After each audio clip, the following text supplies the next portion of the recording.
እያይ ኮመንታቲ ይሄ ሰውዬ ተመልጦ አለቀብኝ እኮ ጸጉሩ አብለጨለጭብኝ እየተጠጋ ወደዚህ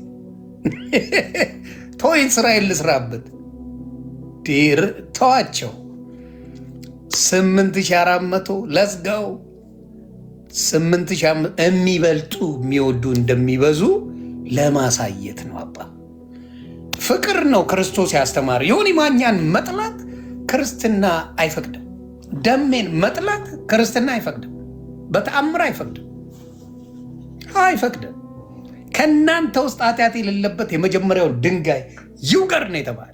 ሁላችንም እማንረባንን በክርስቶስ እንጂ ሄዳን ነው በስራችን ፊቱ የምንቆም አንድ ሰው የለንም እና ለጥፋቶች ደግሞ ዮኒ ማኛ ይቅርታ ጠይቋል። ሰው አስፈራርቶኝ ሳይሆን ህሊናዬ ስላለ ነው። እና ለዚህም ነው ዛሬ አወራ ነው እንጂ አዳም ከኔ ጋር አውርቶ አያውቅም። እውነት ለመናገር ምናልባት የይቅርታውን ቪዲዮ ካየ በኋላ ይመስለኛል፣ ለዛ ይመስለኛል ያንን ያደረገው። 9100 ገብተናል። የቀረን 900 ብቻ ነው። ኮፒ ሊንክ ሁላችሁም እጃችሁ ይባረክ ነው የምለው። ጀሪዬ ሁላችሁም እጃችሁ ይባረክ። ከዚህ በኋላ አደም ወደ ጥያቄ ሄድና ኤፍሻም እኔም የማውቀውን መልሳለሁ። ቅድም ባልኩት ነገር ላይ ልመለስ። ክርስትና ለኢትዮጵያ ያሳወቀችን እኔ እስከማውቀው ኦርቶዶክስ ናት። ይሄንን እናገራለሁ። ኢትዮጵያ ላይ ያሉ ታሪኮችም ቤተክርስቲያኖችም ምንም ይመሰክራሉ። በገዳሙ ብትሄድ፣ በቤተክርስቲያን ደረጃ ብትሄድ፣ በምን ብትሄድ በፊት የሚመለከው ሌላ ነገር ነበረ። ልክ እንደ ሌላው ዓለም ማለት ነው። ክርስትናን ኢትዮጵያ ተቀብላ በኦርቶዶክስ ምክንያት ኢትዮጵያ ክርስትናን ተቀብላለች። ይሄ የሚያከራክር ጉዳይ ነው ብዬ አላስብም። ሀቅ ስላለ አይ አይደለም የሚባል ቻሌንጅ ካለ ነገ ኤፍኤም እሱም ብለዋል። ወደ ክርስትናን ቀደምት ናት ኦርቶዶክስ ተዋህዶ ብለዋል። አሁን ወደ ሌላው ጉዳይ እንሄዳለን። አዳም ሌላ ጥያቄዎች ካለ ጎሄድ እና ኤፍም እኔም ሌሎቻችንን እንመልሳለን። ወደ ነበረው ጥያቄ ልመለሳ። ያው በፊት እየነገርኩ የነበረው እንትን ነው ከመጽሐፍ ቅዱስ ውጪ ሌላ ሁሉ ነገር በመጽሐፍ ቅዱስ መዝነን ነው የምንቀበለው። ሁሉ ነገር ማለት ነው በመጽሐፍ ቅዱስ መዝነን ነው የምንቀበለው ስላልክ ዕብራውያንን መጽሐፍ በመጽሐፍ ቅዱስ መዝን አልተቀበልክም። ስለዚህ ከመጽሐፍ ቅዱስ ውጪ ሳትመዝን የምትቀበልበት ትቀበላለህ አንዳንድ ጊዜ ብዬ አልኩ። ከዛው አንተ ደግሞ ኖ አይደለም ምናምን እያልክ ነበረ። እሺ አስረዳኝ። በመጽሐፍ ቅዱስ መዝነ ነው የተቀበልከው ወይ ደግሞ አይ አይደለም በመጽሐፍ ቅዱስ አይደለም መዝኛ አይደለም የተቀበልኩት የሚለውንም ከሁለት አንዱ።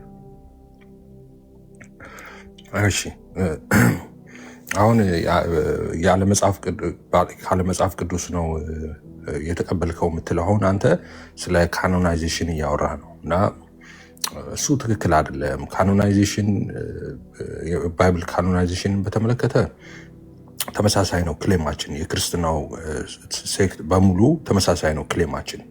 ኦኬ ባይብል እንዴት ካኖናይዝ እንደሚደረግ ዝርዝር ሀሳቦች አሉት። የምታውቃቸው በጣም በርካታ ናቸው። ለምሳሌ የሐዋርያቱ ዊትነስ አለ።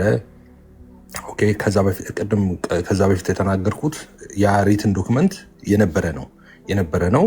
ሰዎች የሚጠቀሙበት የሚገለገሉበት የነበረ ነው እና አንድ የቸርች ፋዘርስ አሁን ኦብቪየስ ከዛም በፊት በግለሰብ ደረጃ የተጠቀሱ አሉ። ከዛ በኋላ እንደ ደግሞ ጉባኤያት ደግሞ ካኖናይዝ ሲደረጉ የነበረውን ሪትን ዶክመንት ነው ሰብስበው ኮንፎርም ያደረጉት እንጂ እነሱ ምንም የጻፉት ያደሱት የለወጡት ምናምን ነገር የለም። ስለዚህ እነሱን ተቀበልካት በላይ ነው። እኔ እነሱን ተቀበልካት በላይ ለምሳሌ አንተ ከሆነ ቦታ ላይ የሆነ ነገር እንትን አልከኝ። ኦኬ እሺ አቀበልከኝና አሁን 3 ሰው በመካከላችን አለ። ኦኬ 3 ነን፣ በመካከላችን አንድ ሰው አለ፣ እኔ አንተ ሌላ ሰው አለ መሀል ላይ እና የሆነ ነገር አነሳህና ከጠረጴዛ ላይ ለኤፍሬም ስጠው አልከው መሀል ላይ ላለው ሰው። ኦኬ ያ መሀል ላይ ያለው ሰው ደግሞ ተቀበለና ሰጠኝ። ስለዚህ አንተ እያልከኝ ያለው አሁን መሀል ላይ ያለው ሰው ኦኬ ያለ መጽሐፍ ቅዱስ ተቀብለዋል አልከኝ። ምኑን ተቀበልኩት? ትምህርት ነው የምትለኝ? ትምህርት የለውም እሱ። ከየት ተቀበለዋለሁ? ትምህርቱ የእግዚአብሔር ቃል ነው። እሱ ስጥ የተባለውን የሰጠው እንጂ እሱ አልጻፈም፣ ጻፊም አይደለም። መጽሐፉንም አልጻፈም፣ ሂስቶሪው ላይ የለበትም፣ ታሪኩም የለም መጽሐፉ ላይ። ስለዚህ ሰውየው አቀብል የተባለውን መሀል ላይ ያለ ሰው ለእኔ ሲያቀብለኝ ሰውየውን ተቀብለዋል ያለ መጽሐፍ ቅዱስ እንዴት ትለኛል? ሰውየው ምንድን ነው ከሰውየው የተቀበልኩት? መጽሐፉን ከሆነ መጽሐፉ የሰውየው አይደለም እና እሱ ክሌሙ ራሱ ትክክል አይደለም። ተቀብለዋል መጽሐፍ ቅዱስ ሳታመዛዝን ተቀብለዋል ሰውየውን ትለኛል። ሰውየው ምን እቀበለዋለሁ? ሰውየው ራሱ ተቀባይ ነው፣ እንደኔ ተቀባይ ነው ሰውየው እና ምንም የተቀበልኩት ነገር የለም ከሰውየው። እኔ የተቀበልኩት ከእግዚአብሔር ነው፣ ከሐዋርያቶቹ ነው የተቀበልኩት። ኦኬ ኦፍ ኮርስ የእግዚአብሔር መልእክት በሐዋርያቶቹ ሐዋርያቶቹ እያልኩ ሳውራ እያወራ ያለሁት ስለ መጽሐፍ ቅዱሶቹ ሐዋርያት ነው እያወራ ያለሁት። ኦኬ ስለ በጎ ሐዋርያትና ስለ ሐዋርያው ቅዱስ ጳውሎስ ስለ አሕዛብ ሐዋርያት ስለ እነሱ ነው እያወራ ያለሁት። ስለዚህ እንትኑ ራሱ ክሌሙ ትክክል አይደለም። እነሱን ተቀብለሃል የሚለው እነሱም እኔም ተቀብለነዋል። ያንን እስትንፋሰ መለኮት የሆነውን ኢንስፓይሬሽን የሆነውን የእግዚአብሔርን ቃል ተቀብለናል እንጂ እነሱን ዝም ብዬ የተቀበልኳቸው ነገር ምንም ነገር የለም። ከነሱ ሳልመረምር ምናምን የተቀበልኩት ነገር ምንም የለም። የእግዚአብሔርን ቃል ከሆነ የእግዚአብሔርን ቃል እነሱ አይደለም የሰጡን፣ እነሱ ራሱ ተቀብለው ነው። ኦኬ እነሱ የተቀበሉት ከማን ነው ካልከኝ፣ ኦፍኮርስ ከሐዋርያቱ ነው የተቀበሉት። ሐዋርያቶቹ ደግሞ ዳይሬክት በመንፈስ ቅዱስ ደግሞ ተመርተው የጻፉት ሰዎች ናቸው ማለት ነው። ያስተማሩ ሰዎች ናቸው። ትምህርቱም የነሱ ነው። ከአዳም ክሌም ትክክል አይደለም ነው።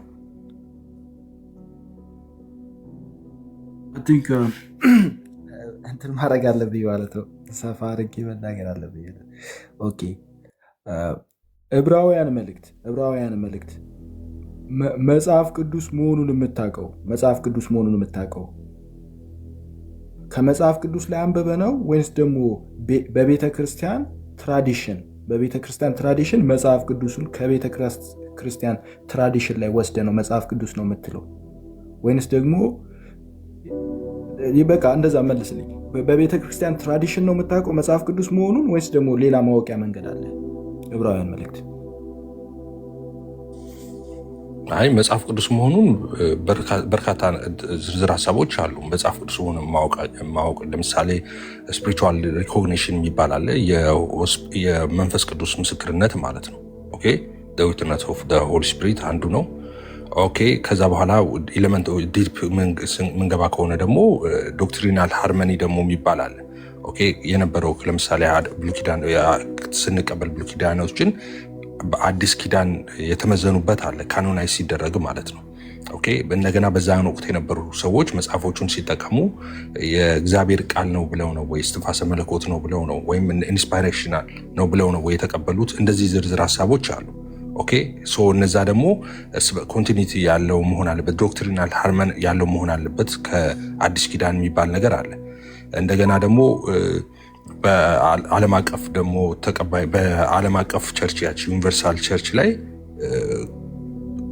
ተቀባይነት ያለው ብቻ ሳይሆን የነበረም ነው፣ ሲጠቀሙበት የነበረ ነው። ሰዎቹ ቅድም እንዳልኩ ማለት ነው አስቀድሞ የተዘረጋ ነበረ እና ኮንቲኒየስ ዩኒቨርሳል ዩዝ ነበረው ማለት ነው በዓለም አቀፍ ደረጃ። እሱ ነው። ሌላው ደግሞ እንዳልኩ ቅድም ዊትነስ የሐዋርያቶቹ ምስክርነት ደግሞ አለ። ኦኬ የሐዋርያቶቹ ምስክርነት አለ ለመጽሐፉም ማለት ነው። እነዚህ ደግሞ የቤተክርስቲያን አባቶች ከዛ በኋላ ደግሞ ይህንን ካኖናይዜሽን የሰሩት ሰዎች ማለት ነው ፐርሰናሊ ከዛ በፊት ያነሱት እንደገና ደግሞ እንደ ጉባኤ ደግሞ ካኖናይዝ ሲደረግም የነበሩት አባቶች እነዚህ ሰዎች መስፈርቶች እነዚህ እና የመሳሰሉ መስፈርቶች አሏቸው ካኖናይዝ ሲያደርጉ እነዚህ ናቸው ትክክለኛ የእግዚአብሔር ቃል ብለው እነዛን ለይተው አውጥተው አስቀምጠዋል። እነሱን እንቀበላለን። እኛ ስንቀበል አንድ ማትረሳው ነገር እነዚህ አባቶች የኛ አባቶች ናቸው። ቤተክርስቲያንም በዛን ወቅት የነበረችው ቤተክርስቲያን የኛ ቤተክርስቲያን ነች።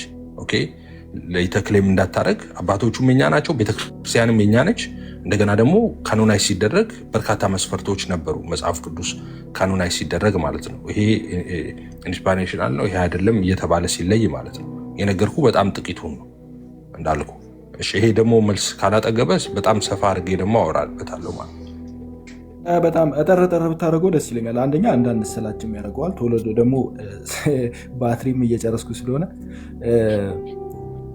ኦኬ ዕብራውያን መልእክት ለምሳሌ ቅዱስ ጳውሎስ እንደጻፈው የምታውቀው በቤተ ክርስቲያን ትራዲሽን ነው ወይንስ ሌላ ማወቂያ መንገድ አለ? በቤተ ክርስቲያን ትራዲሽን ነው የምታውቀው ቅዱስ ጳውሎስ እንደጻፈው? ሌላስ ለምሳሌ መጽሐፍ ቅዱስ ምን ማለት ነው? ከእነሱ ጋር አብረው የነበሩ ሰዎች እኮ አሉ። የነ ጳውሎስ እኮ ተማሪዎች እኮ አሉ። የእነሱ ምስክርነት እያልኩ ሳነሳ የነበረው ምንድን ነው እንዴ? ስለዚህ ከመጽሐፍ ቅዱስ ውጭ የሆነ ማስረጃ ነው አይደል? እኔ ከዚህ የተለየ ነገር ከመጽሐፍ ቅዱስ የሆነ ውጭ እሺ ቆይ አንድ ጊዜ ይሁንዬ፣ እዚህ ጋር ከመጽሐፍ ቅዱስ ውጭ የሆነ ማስረጃ ነው የምትለኝ? አንደኛ መጽሐፍ ቅድም የነገርኩ በርካታ ዝርዝር ሀሳቦች አሉ። አሁን መልሰው ወደኋላ ወሰድከኝ። አሁን ለምሳሌ የመንፈስ ቅዱስ ምስክርነት መጽሐፎቹ አስቀድሞ የነበሩ ለግልጋሎት ላይ ውሉ የነበሩ ናቸው ያልኩን እሱን ረስተዋል። የሐዋርያት ምስክርነት አለው ያልኩን ረስተዋል። መጽሐፉ ጠፍቶ የሆነ 2000 ምናምን ላይ የመጣ ከሆነ ያስመሰልከው እዛ የጻፉት ሰዎች ጋር እኮ ቁጭ ብለው የተማሩ ሰዎች እኮ ናቸው ያሉት። መጽሐፍ ቅዱሱ ለአንተ ለግለሰብ ነው የነገረ? በግለሰብ ደረጃ ይሄ ነው መጽሐፍ ቅዱስ ነው ብሎ ነግሮ ነው ወይስ? አይደለም፣ አባቶች በቤተክርስቲያን ደረጃ ነው ካኖናይዝ ያደረጉት።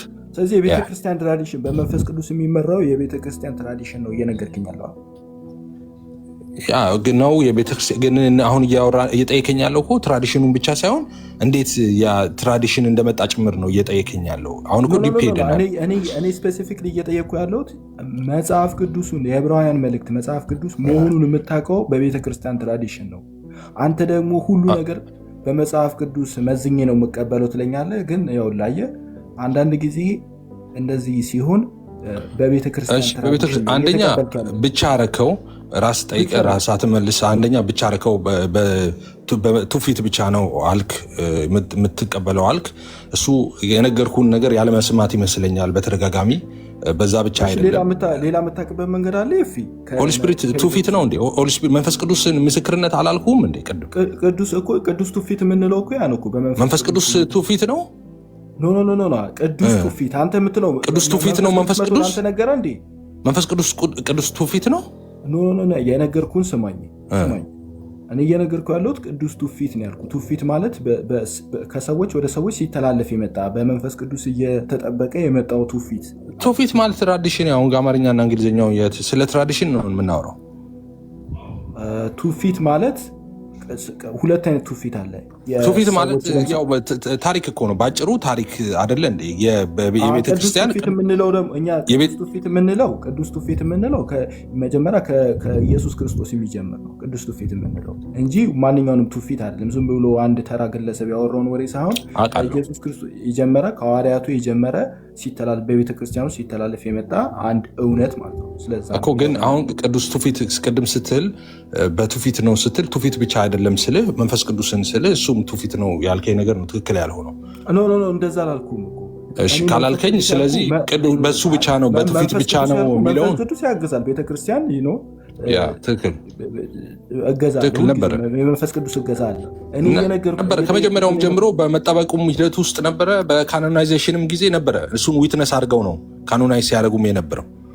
ዝም ብሎ ፍቅር እስከ መቃብር አይደለም። ዝም ብለው አልገጠሙም። የምትቀበለው ትውፊት አለ ማለት ነው። ከመጽሐፍ ውጭ የምትቀበለው ትውፊት አለ ወይ? አለ ማለት ነው። ያው መጽሐፍ ቅዱስ የዕብራውያን መልእክት ከመጽሐፍ ቅዱስ ውጭ ስትል ምን እያልክ ነው? ከመጽሐፍ ቅዱስ ውጭ የምትቀበለው አለ? መጽሐፍ ቅዱስ ውስጥ የሌለ እውነት ማለት ነው። መጽሐፍ ቅዱስ ውስጥ የሌለ እውነት ከሌላ በቅዱስ ትውፊት ታገዘ ይህ እውነት ነው ብለህ ተቀበልክ። እኔ አሁን ለመጨረሻ ጊዜ ነው ማውራው። አዳምዬ አውቀህ ይሁን አለሆነ አላውቅም።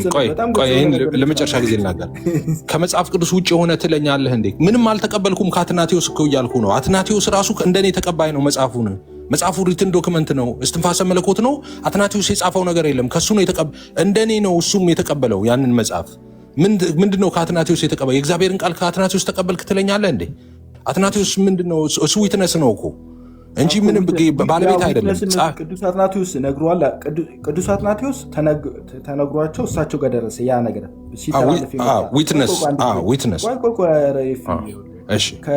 ሲተላለፍ የመጣ እውነት እሳቸው ጋር ደረሰ። ከእሳቸው አፍ ደግሞ አንተ ተቀብላለህ አልተቀበልክም? ተቀብያለሁ።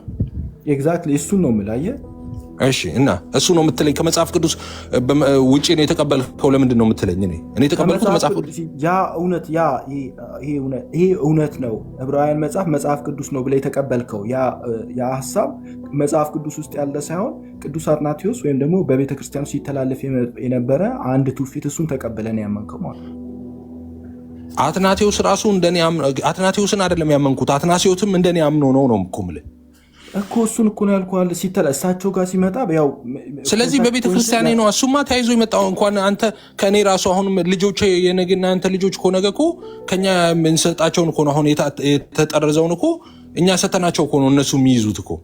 ዛሬ ዓለም ላይ ያለውን እኮ ብናቃጥል ነገ ልጆቻችን ጋር እኮ አይደርስም እኮ ወንድሜ። የዛኔ አልተጠረዘም ነው እኛ እኮ ስንጠብቀው ነው መጽሐፍ እጃቸው ላይ እኮ የሚደርሰው እኮ። አይ ኤፊ አንድ ጊዜ ይቅርታና ነገሮችን እንትን ለማድረግ አትሞክርና መጀመሪያ መጽሐፍ ቅዱስ አልተጠረዘም ነበር። መጽሐፍ ቅዱስ 66 ይሁን 81 72 ይሁን 76 ይሁን የሚታወቅ ነገር የለም። የተለያዩ መጽሐፍቶች ናቸው። ቤተክርስቲያን ውስጥ በጣም ብዙ መጽሐፍት አሉ። አፖክሪፋ ቡክ የሚባሉ አፖክሪፋ በቅዱስ አትናቴዎስ ለምሳሌ 3 መደብ አላቸው፣ 3 ግሩፕ አላቸው የመጽሐፍት ቤተክርስቲያን ውስጥ የሚገኙ 3 አፖክሪፋ የሚባል ግሩፕ አላቸው። ካኖናይዝድ እና ካኖኒካል የሚባል አላቸው። 3 ግሩፕ ካኖናይዝድ፣ ካኖኒካል፣ አፖክሪፋ ማለት እነዚህ ለቤተ ክርስቲያን የማይሆኑ መጽሐፍት ማለት ነው። እነዚህ የፍልስፍና ምናምን የግሪካውያን ኢንስፓሬሽናል ያልነበሩ ተመርጠው የወጡት ማለት ነው። በኋላ ሪጀክት አይደለ እነሱ ሳይሆን እናንተ አሁን ከ66 ውስጥ እነሱ አለም አፖክሪፋ የሚባለው ዋጁ ሚና አፖክሪፋ ማለት ለህግ ለስርዓት ምናምን የሚጠቀሙበት የነበረው ነው። ጥንታዊ አይደለም እነዚህ የፔገን ምናምን የሆኑ መጽሐፍቶችን አፖክሪፋ ብለው ነው የመደቡ እኮ ጥንት ለስርዓት ለኑሮ ለእንትን ምናምን የሚጠቀሙት ነው። ኢንስፓሬሽናል አይደለም ነው ባጭሩ። አፖክሪፋ ልጨርስና ሀሳቤን ከዛ አንተ ታስረዳለህ። ቅዱስ አትናቴዎስ 3 ግሩፕ አላቸው መጽሐፍቶችን በ3 መደብ ነው ያደረጓቸው። ካኖናይዝድ፣ ካኖኒካል እና አፖክሪፋ ብለው ካኖናይዝድ ያደረጓቸው እነዚህ አሁን ለምሳሌ 66 ውስጥ የሚገኙ መጽሐፍቶችን እንደ ካኖናይዝድ ተብለው የተቀመጡ ናቸው። ካኖኒካል ደግሞ ብለው ምናልባት አሳስቸው እንደሆነ ካኖናይዝድ እና ካኖኒካል አንዳንድ ያምታተዋሉ እና ካኖኒካል ሲሉ ደግሞ እነዚህ በአሁኑ ሰዓት ለምሳሌ ብዙ ጊዜ ፕሮቴስታንቶች አፖክሪፋ ብለው የሚጠሯቸው ማለት ነው። ካኖኒካል ብለው ያደርጓቸው ለቤተ ክርስቲያን ውስጥ ሰው አዲስ ክርስቲያን ሲመጣ የሚማርበት መጽሐፍት ብለው ያሏቸው ናቸው። ብለው የሚሏቸው አፖክሪፋ ማለት ደግሞ የቤተ ክርስቲያን መጽሐፍት ያልሆኑ ለቤተ ክርስቲያን አገልግሎት ሊውሉ የማይችሉ መጽሐፍት በአጠቃላይ አንዴ ትልቁ ላይ አድርገኝና ላሳየህ ምን ማለት እንደሆነ። አፖክሪፋ አይደለም ስላልከኝ ማለት ነው። ትልቁ ላይ አድርገኝ አንዴ። ደምሮ አለ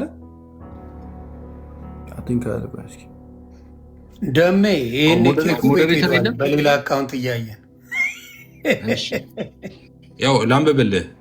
ኦኬ አፖክሪፋ ሪፈር ቱ ይልና ancient religious written ይልና often Jewish or early Christian that are not part of the universally accepted Bible canon but were valued for teaching meaning hide the text ምናምን እያለ ይቀጥላል።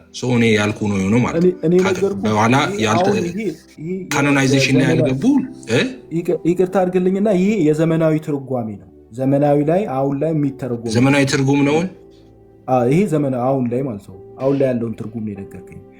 የእሳቸውን ከፈለክ ደብዳቤ አፖክሪፋ ለእኔ ልታስረዳኝ ነው እንዴ? አልገባኝ ማለት ምን ማለት እንደሆነ አፖክሪፋ ልትነግረኝ ነው? አዎ በደንብ ሌተር 39 ላይ በከፍተው የአትናቴዎስ ደብዳቤ 39 ላይ ከከፈትከው ሰርች አድርገው ከፈለግ እንደዚህ ማለት ከዚህ የተለየ ምንም እንትን ሰርች አድርገውና የተለየ ካልሆነ አውቀዋለሁ። እኔ ምንም መጽሐፎች ራሱ ብዙ 3-4 መጽሐፍ አለኝ በዚህ ጉዳይ ላይ። እሺ ሶኪ እንትን እኮ ማለት አለም ሌተር ይሄ አይደለም ትርጉሙ እያልከኝ ነው? አዎ ይሄ አይደለ። ይሄኛው ማለት አሁን ላይ የምንለውን ነው ትርጉም። ይሄ ትርጉም አሁን በአሁን ላይ ከፕሮቴስታንቶች ጋር በተያያዘ የመጣ ትርጉም ነው። እሺ አንተ ክፍተውና ያኛውን ትርጉም አሳየን። እኔ ጋር የለም ግን መውጣት አለብኝ። በቃ አይ ኖ ችግር የለው። አንተ ጋር ስንመጣ እናወራበታለን። እንትን ከሆነ ችግር የለም። ሰርች እያደረኩ ስለሆነ እስከዛ ድረስ እንትላለሁ። ኤኒዌይስ አንተም መጽሐፍ ሰርች የምታደርግ ከሆነ ልጠብቅህ። ሰርች የምታደርግና የምታወጣው ከሆነ ልጠብቅህ። ሰርች እያደረግ ማስታወቂያ ልናገር። ሰርች እያደረግ እስከዛ ኤፌ ይጠብቃል። የኔ ተወዳጆች እንዴት ናችሁ? እንግዲህ ልብሴ ምናምን ፏፏፈሽ እያልኩ ነው።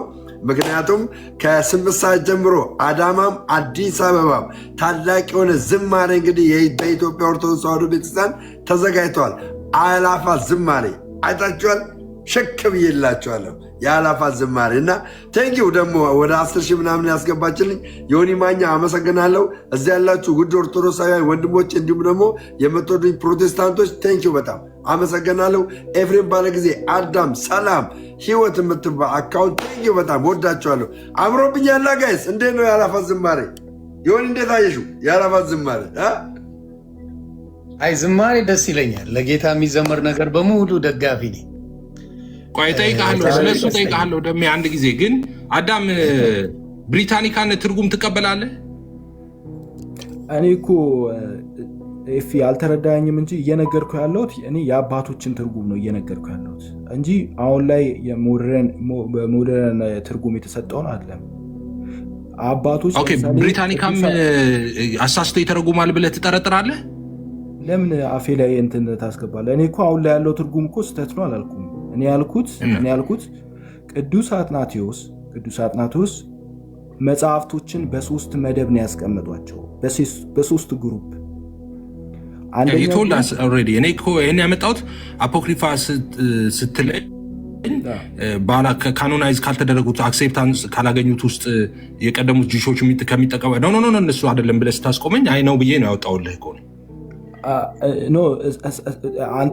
አንተ እያልከኝ ያለው አሁን ለምሳሌ እነዚህ ከእንትኖቹ ውጭ ያለው አይደለ? ለምሳሌ እናንተ ከምትጠቀሟቸው ከ39 መጽሐፍት ሌሎቹ አሉ አይደለ? እነዚህ መጽሐፍቶች እነዛ መጽሐፍቶችን እናንተ አፖክሪፋ ብላችሁ ነው የምጠሯቸው፣ ወይ ደግሞ እኛ ጋር ሰከንድ ካነን እየተባለ የሚጠራ ማለት ነው አይደለ?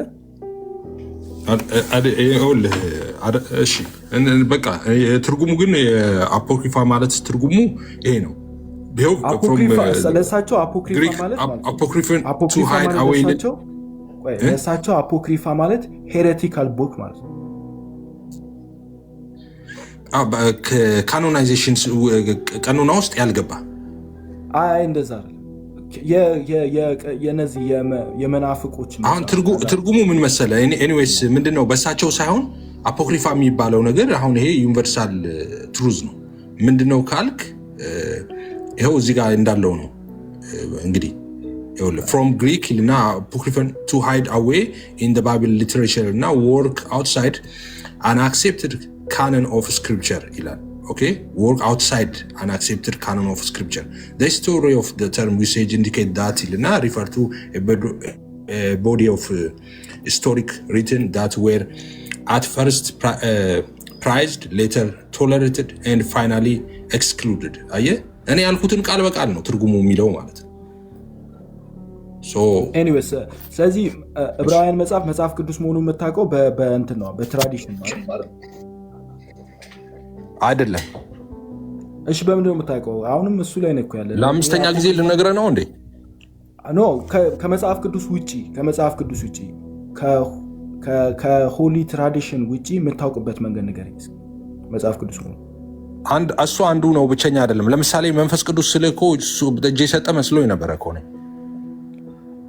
ሆሊ ስፒሪት የመንፈስ ቅዱስ ምስክርነት አለ ነገረኝ እያልከኝ ነው። መንፈስ ቅዱስ አላልኩም ለእኔም ይነግረኛል። ኦፍኮርስ ለእኔ ለምን አይነግረኝም? ለእኔ ይነግረኛል። ግን አሁን እየተደጋገመ ስለሆነ በቃ ደምሮ አንተ መናገር አለብህ ከአሁን በኋላ ማለት ነው። ከእንትን ውጭ ከሆሊ ትራዲሽን ከቤተ ክርስቲያን ውጭ ጥያቄን አትርሳው።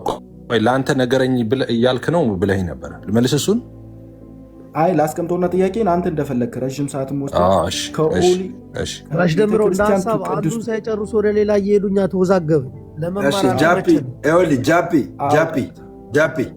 ጃፒ የሆኒ አይታለ አንድ አልተናገርም። እኔ ሪስፔክት አድርጌ ስላስገባው ነው። ኖ ስትስበኝ ነው እንጂ እኔማ ከታች ልሆን ነበር እኮ በቃ ሚውት አድርጋ። እኔ እኮ ሪስፔክት ስላለኝ ነው። ጨርሰናል። አንድ ደቂቃ ነው። አንድ ደቂቃ ኤፊ የሁለታችሁም ተመችቶን ግን አንዱን ሳታስጨብጡ ሌላ ጋር ትሄዳላችሁ እና ተወዛገብን አይምሯችን እኮ ችግር የለውም እንዳትወዛገብ ይሆናል። ጣጣ የለውም። በቃ ሚውት አድርጊና ይነጋገራሉ። ባይዘዌ ያው ቴዎሎጂካል ተርም ስለሆነ ነው። ገባችሁ? አንዳንድ ጊዜ እንደዚህ አይነት ነገር ወተት ለሚጠጣ ሰው አይሆንም። የነ ኤፊ ውይይት ማለት ነው አጥንት ለሚገጥ ሰው ነው የሚሆነው። ወተት ለሚጠጣ ሰው ውይይቱ ከባድ ነው። ወተት ለሚጠጣ ሰው እና ከዛ የተነሳ አጥንት የምትገጡ ሰዎች ካላችሁ ያው ውይይቱ እንደዛ ነው። ግን እኔ ኤፊ የእንትና መልስ ከአዳም በኋላ ማለት ከአዳም በኋላ የዮኒ መልስ የዮኒ የጠየቀ መልስ ብትመልስለትና ዲቴል ብታስረዳው ደስ ይለኛል። ዲቴል ብታስረዳው። ምክንያቱም አዳም እኮ መልሼለታለሁ ደምዬ፣ ግን አሁን ለመጨረሻ ጊዜ አልመለስበትም። ያሁኑ ሀሳብ ማለት ነው ለመጨረሻ ጊዜ የአንድ ደቂቃ ውስጥ ብቻ ነው የምመልሰው። በአንድ ደቂቃ ውስጥ መጽሐፍ ቅዱስን ማን ሰጣችሁ እናንተ? ወይም ደግሞ አሁን የእጃችሁ ያለው መጽሐፍ ቅዱስ የእሱ ጥያቄ እንደሱ አይደለም። አክቹዋሊ አንድ ጊዜ እሺ፣ ጠቅለል አድርግና ጠይቀኝ። እሺ፣ እኔ የጠየቁት ጥያቄ ስፔሲፊክ ነው። ስፔሲፊክ ሁሉንም ከጠየቁኝ ብዙ ነገር ስለሚመጣ ማለት ነው። ስለዚህ ዕብራውያንን መጽሐፍ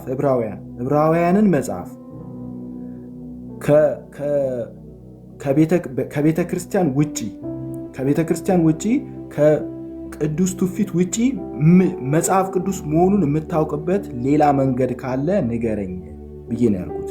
አሁን እሱ በቀጥታ ዕብራውያን መጽሐፍ ቅዱስ መሆኑን የምናውቅበት በዚህ መንገድ ነው፣ ከቤተ ክርስቲያንን ትራዲሽን ሳንቀበል በዚህ ብቻ እናውቃለን ብሎ እንዲመልስ ነው ፈልገው። እግዚአብሔር ይስጥልኝ።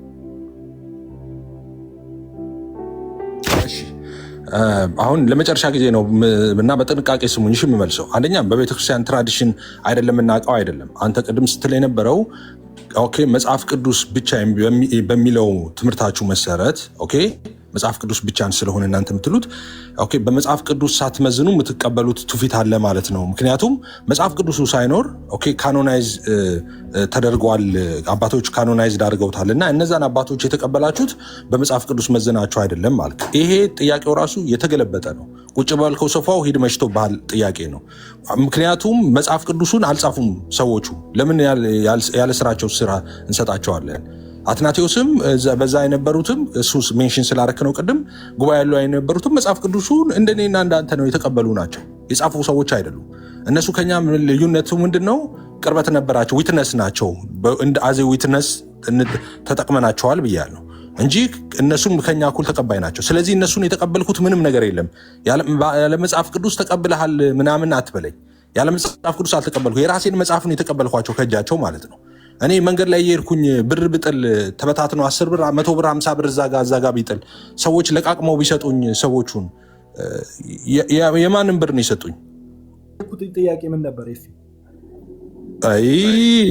አዳምዬ አንተ የጠየከኝ ጥያቄ እነዚህ ሰዎች ልብ ብለህ ስማ። ጥያቄን እየረሳ ከሆነ ቆይ ስማኝ። ስለሱ አልጠየኩም ትላለህ እንዴ? የተቀበልከው አባቶችን ያለ መጽሐፍ ቅዱስ ተቀብላቸዋል እያልክ አይደል ስጠይቅ የነበረው? ስለሱ አልጠየኩም። አፕግሬድ እያረክ በየደቂቃው ነው አዳም። ምንም አፕግሬድ አለ ነው ጥያቄን አፕግሬድ እያረክ ነው። ደምረው ስማ፣ ጽፌው ስለምጠይቅህ ደምረው ሴም ጥያቄ ነው የምጠይቅህ። እሺ እኔ ያልኩት ዕብራውያን መጽሐፍ ስፔሲፊክሊ ዕብራውያን መጽሐፍ ትክክል። እሺ ከቤተ ክርስቲያን ትውፊት እና ከቤተ ክርስቲያን ውጪ በሌላም መጽሐፍ ቅዱስን መሆኑ የምታውቅበት መንገድ አለ ወይ? እሱን ንገረኝ ያልኩት ማረጋገጫ ነው። አሁን ግልጽ የሆነ ለኔ ምንድነው ዕብራውያን መጽሐፍትን መጽሐፍ ቅዱስን መሆኑን ማረጋገጫ። እሺ ታንኪዩ በቃ እኮ ልመልስለት። አሁን ዕብራውያን መጽሐፍ ቅዱስ መሆኑን ከቤተክርስቲያን ትውፊት ውጪ ማረጋገጫ አለ ወይ ነው ያለው። ኦኬ ቤተክርስቲያን ትውፊት ለስድስተኛ ጊዜ ነው መመልስለት። አንዱ ነው ቤተክርስቲያን ኦፍኮርስ ቤተክርስቲያን ስንል የቤተክርስቲያን አባቶችን ማለታችን ነው። ያው በዛን ጊዜ ካኖናይዝ ያደረጉት ማለት ነው። እነሱ አንዱ ነው። ከዛ ውስጥ ሌላ ደግሞ ምን ብያቸዋለሁ ቅድም ስናገር በተደጋጋሚ ለምሳሌ ሆሊ ስፒሪት ራሱ ዊትነስ ነው። ቃሉን አስጠብቆ በዘመናት ውስጥ ነበረ አልኩኝ። ኦኬ እሱ ሜንሽን አድርጌላችኋለሁ ቅድም። አሁን ለስድስተኛ ለሰባተኛ ጊዜ ነው ደግሞ አዲስ ነገር አይደለም እየደገምኩላችሁ ያለሁት ማለት ነው። እሺ ሌላ ደግሞ እነዚህ አባቶች ጋር ከመድረሱ በፊት መጽሐፉ የነበረ ነው። ሪትን ዶክመንት ነው። በዓለም ላይ የነበረ ነው። ሰዎች የሚገለገሉበት የነበረ ነው። ኦኬ። ስለዚህ አሁን የነበረውን ነገር ነው እነሱ ሰብስበው ካኖናይዝ ያደረጉት እነዚህ መጽሐፎች ብለው አፕሩቭ ያደረጉት እንጂ የጻፉት ነገር የለም። ስለዚህ በቤተክርስቲያን ትራዲሽን ነው ሴንስ የምታውቀው መሆኑን የሚለው አንዱ ነው። በቤተክርስቲያን ትራዲሽን ነው፣ በአባቶቼ ማለት ነው። አባቶቼ ናቸው ካኖናይዝ ያደረጉት። እነዚህ እግዚአብሔር የእስትንፋሰ መለኮት ናቸው፣ እነዚህ ናቸው ኢንስፓይሬሽናል ብለው አፕሩቭ ያደረጓቸውን። አዎ አባቶች ናቸው። እነሱ ደግሞ ያደረጉበት መመዘኛቸው ደግሞ የእኛም መመዘኛ ነው። ቅድም ስል እንደነበረው ማለት ነው። መመዘኛውን ዝርዝር ሀሳብ አስቀምጠዋል እነሱ፣ እኔም አስቀምጣለሁ። ትውልዱም የሚመጣውም ትውልድ ያስቀምጣል።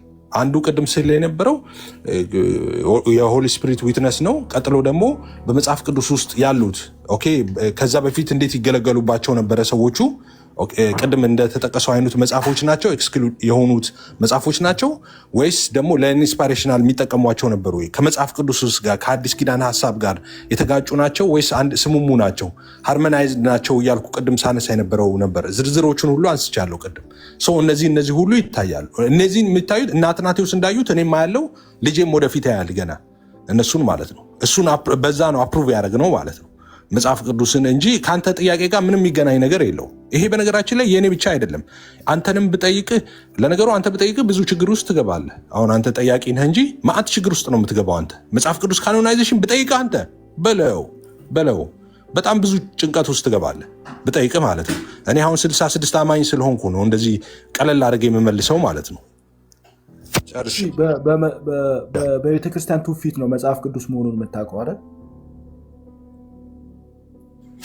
አንዱ ብቸኛ አይደለም። ሁለተኛውስ ሌላ በምን ታውቃለህ? ኢየሱስ ጌታ ነው። አውቀ ነው አዳም እያዳመጥን እኮ ነው። መጽሐፍ ቅዱስ መሆኑን ከቤተክርስቲያን ትውፊት ውጭ ሌላ የምታውቅበት መንገድ እስካሁን አልተናገርክም። ኧረ ስንት ጊዜ ነው የተናገርኩት? እሺ አንዱን ልጥቀስል። የመንፈስ ቅዱስ ዊትነስ ሆነው መንፈስ ቅዱስ መጥቶ ነገረህ ለአንተ? ለእኔም ይነግረኛል፣ ለአባቶችም ይናገራል፣ ገና ለትውልዳችን ሁሉ ይናገራል። የቤተክርስቲያን ትውፊት ማለት ነው በመንፈስ ቅዱስ መጠበቁን ነው ትውፊት የምትለው ወይስ ደግሞ መጥቶ ነገራቸው እያልክ ነው? መንፈስ ቅዱስ ለአባቶቼ ነገረ፣ ለእኔ ነገረ፣ እስከ ዓለም ፍጻሜ ድረስ ገና ለትውልዱ ሁሉ ይናገራል። አንተ ይሄ ነገር አይገባህም። ኢየሱስ እንደዚህ አለ፣ እኔ የምናገረው ቃል ህይወትም ነው መንፈስም ነው አለ። እኔ ማነበው ቃል አሁን ህይወት ነው መንፈስም ነው። መንፈስ ቅዱስ ሳነበው አሁን ያደኛ ያስተምረኛል፣ ያብራራልኛል። ይህንንም መጽሐፍ ቅዱስ ይናገራል።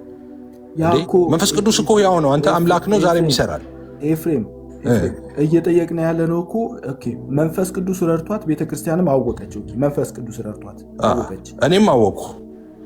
ስለዚህ እሱን እኮ ነው አለ ትውፊት ያለው። መንፈስ ቅዱስ ረድቷቸው ያወቁትን ነው ትውፊት ያለው አይደል? መንፈስ ቅዱስ ትውፊት አይደለም አባዬ። መንፈስ ቅዱስ ትውፊት ነው ያለው አላልኩም ወንድሜ። በቃ ካላልክ አንዱ ስለረዳቸው ነው አይደል? መረዳቱ አላል መርዳቱ መንፈስ ቅዱስ እርዳታ። መንፈስ ቅዱስም ዊትነስ ነው። እንደገና እነሱም ደግሞ ዊትነስ ነበሩ። እሺ አንድ ነገር ለየልኝ። መንፈስ ቅዱስ ከትውፊት ሌላ አካል ሆኖ እኛን የሚያሳውቀን ነው ወይስ በአሁን ሰዓት ላይ ለምሳሌ አንድ ሰው መጽሐፍ ኧረ ከትውፊት ጋር የሚገናኝ አይደለም። መንፈስ ቅዱስ አምላክ ነው እንዴ? አዎ ከትውፊት ውጭ ሆኖ አዎ መንፈስ ቅዱስ ነገረኝ ትላለህ፣ ከዛው አይደለም ትለኛለህ። እና እያዳረከኝ ስለሆነ አንድ ጊዜ አላልኩም፣ መቼም አልልም። መንፈስ ቅዱስ አይደለም መቼም አልልም እኮ። ሚስ ሪፕሬዘንት አታርጋ። ኧረ እኔ መቼም አላረግም። የምመልሰው ነገር እኮ ግራ የተጋባ ነገር ስለሆነ ያው መጽሐፉ እኮ እንደዛ ይላል እኮ። ግን ግራ የተጋባው ለአንተ አይነቱ ነው ይላል እኮ። የሞትና የህይወት ነው ሽታው ማለት ነው። ስለዚህ እኔ አንደርስታንድ ታደርጋለህ። ሁሉም እኮ ያገባዋል ብዬ አይደለም ማውራው። እሺ ለአንተ ለሌላው ሰው አይደለም፣ ለአንተ ዕብራውያን መጽሐፍ ቅዱስ መሆኑን የምታውቀው በምንድን ነው? እሺ አሁንም ለ9ኛ ጊዜ ሊያስመልሰኝ ነው። ለእናንተ ነው የምደጋግመው እኔ ማለት አዲስ የሚገባ 2 ሰው ካለ ያልተመለሰ ይመስለዋል። ስለዚህ ለእናንተ ነው የምደግመው፣ ለአዳም አይደለም፣ አውቆ ስለሆነ ማለት ነው። ሌላ ጥያቄ የለውም። እዚህ ጋር ስታክ ማድረግ ፈልገዋል። ዕብራውያን መጽሐፍ ኤፍሬም እንዴት እየመለስኩ ነው። ዕብራውያን መጽሐፍ ለኤፍሬም እኩል መልሳ ዕብራውያን መጽሐፍ ለኤፍሬም አሁን ዕብራውያን መጽሐፍ ስታነብ ዕብራውያን መጽሐፍ መሆኑን በምንድን ነው የምታውቀው? መንፈስ ቅዱስ አንደኛ መንፈስ ቅዱስ የቃሉ ዊትነስ ነው። መንፈስ ቅዱስ ይነግራል መጽሐፍ ቅዱስ መሆኑ። አዎ። ስለዚህ አንተ ለምሳሌ 66ቱን ከመቀበል በፊት ማለት ነው ከይቅርታ ጋር 66ቱን ከመቀበል በፊት ውጭ ብለህ መንፈስ ቅዱስ መጥቶ እነዚህ መጽሐፍ ቅዱስ ናቸው ብሎ ነገረ? አይ እኔ እኮ በዛ ጊዜ አልነበርኩም ካኖናይዝ ሲደረግ። እድሜን ወደዛ ጠረጠርከኝ እንዴ? ኖ አይደለማ እያልክ ያለው እኮ ነው። መንፈስ ቅዱስ ዛሬ አይሰራም እንዴ? ይኸው አይደለም እንዴ? መጽሐፍ ቅዱስ እንደሱ አይልም እንዴ? መንፈስ ቅዱስ ዛሬ እንደሚሰራ አታውቅም? ከቃሉ ጋር እንዳለ ምስክሩ እንደሆነ አታውቅም እንዴ? የቃሉ ምስክር እንደሆነ አስተኛ መካከል ላይ ንግባና አንዳንድ ትምህርታዊ የሆኑ ነገሮችን እኔም ይሁንም እንጠይቃቸዋለን። እኔ ኤፍሬምን ጠይቋለሁ። ይሁን ያለክ ይሁን ደግሞ አዳምሻ ፊክሳ ተመችቷል። እንዴት ነው? እኔ በቃ መለየቴ ነው። እሺ ሰዓት የረፈደብኝ ነው። አንድ ጥያቄ ከሆኑ ይቀበልና በጣም ረጅም ይሁን። እሺ አዳምሻን መጠየቅ ያለበትን ጠይቀውና አዳም ደግሞ አንተን የሚጠይቀን ጠይቆክ ከዛ ጀስት እንደዛ እናደርጋለን። እኔ አንተ ይኸውልህ እንዳትጋጭ ብዬ ነው። ፈለገ ጳውሎስ አትግባሽ አባ እንዳትጋጭ ብዬ ነው።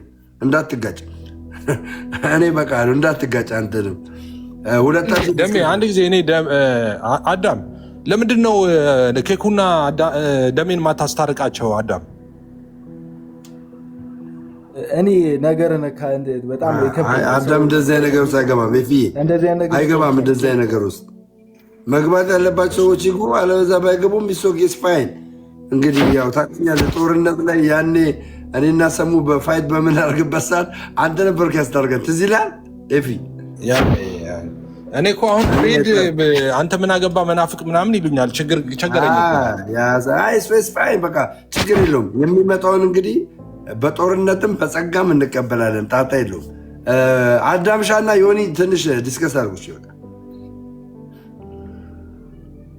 አይኔ እዛው ሳይሆን ጥያቄዎች ኤፌሶን አንድ ይቅርታ ደምሮ ይቅርታ ይጠይቅን ያልሽው የኔ ልጅና ሚስቴን ሲረግጥ ይቅርታ ያልጠየቀ ሰውዬ እኔ ነኝ ይቅርታ የምጠይቀው? ኤፌሶን ሚስትና ልጅን ተረጋግጣችኋል እና ሚስቴና ልጆችን ረግጦ ይቅርታ ያልጠየቀ እኔ ልጠይቀው? ያውም ለቀናት እኮ ነው የረገጠብኝ። እኔ እኮ አንድ ቀን እኮ የረገጡት ያውም ምንም ሳላደርገው እንደዚህ ቆይ ደሜ እኔ አሁን ልንገርህ እንደወንድ ታላቅ ነኝ ብዬ ራሱ ትንሽ ላካብስቲ በእድሜ ይለፍልህ። ደሜ በልጅነቱ ተመልጦ ነው እና እንዘግብ እዚህ ጋር ምን አለ የኔን ልጆች ስማ፣ በደንብ ስማ። ይሄ የኔን ልጆች ዘግዝቀው ብዙ ሰዎች ሰድበዋል። ሚስቴን ዘግዝቀው፣ እናቴን ዘግዝቀው። ብትገለኝ ግን የሰው እናትና አባት ተሳድቤ አላውቅም። ዘግዝቀው ሰድበዋል። ገባ? እነሱን መስደብ እችላለሁ። ልጆቻቸው ፎቶ አለኝ፣ የሚስቶቻቸው ፎቶ አለኝ፣ የሁሉ ነገር ፎቶ አለኝ። ያ ነገር አለኝ ብዬ ግን እናትና አባት ልጅ ነግሬ አላውቅም። ስለዚህ ለዛ ነገር ደሜ ደግሞ ያደርገዋል ብዬ አላስብም። ስላለፈው ነገር ግን የፈለገ እሱ ይሳደብ፣ እሱን ያስገምተዋል እንጂ አንተን አያስገምትም። ኢቭን እኔ አባቶች ብለው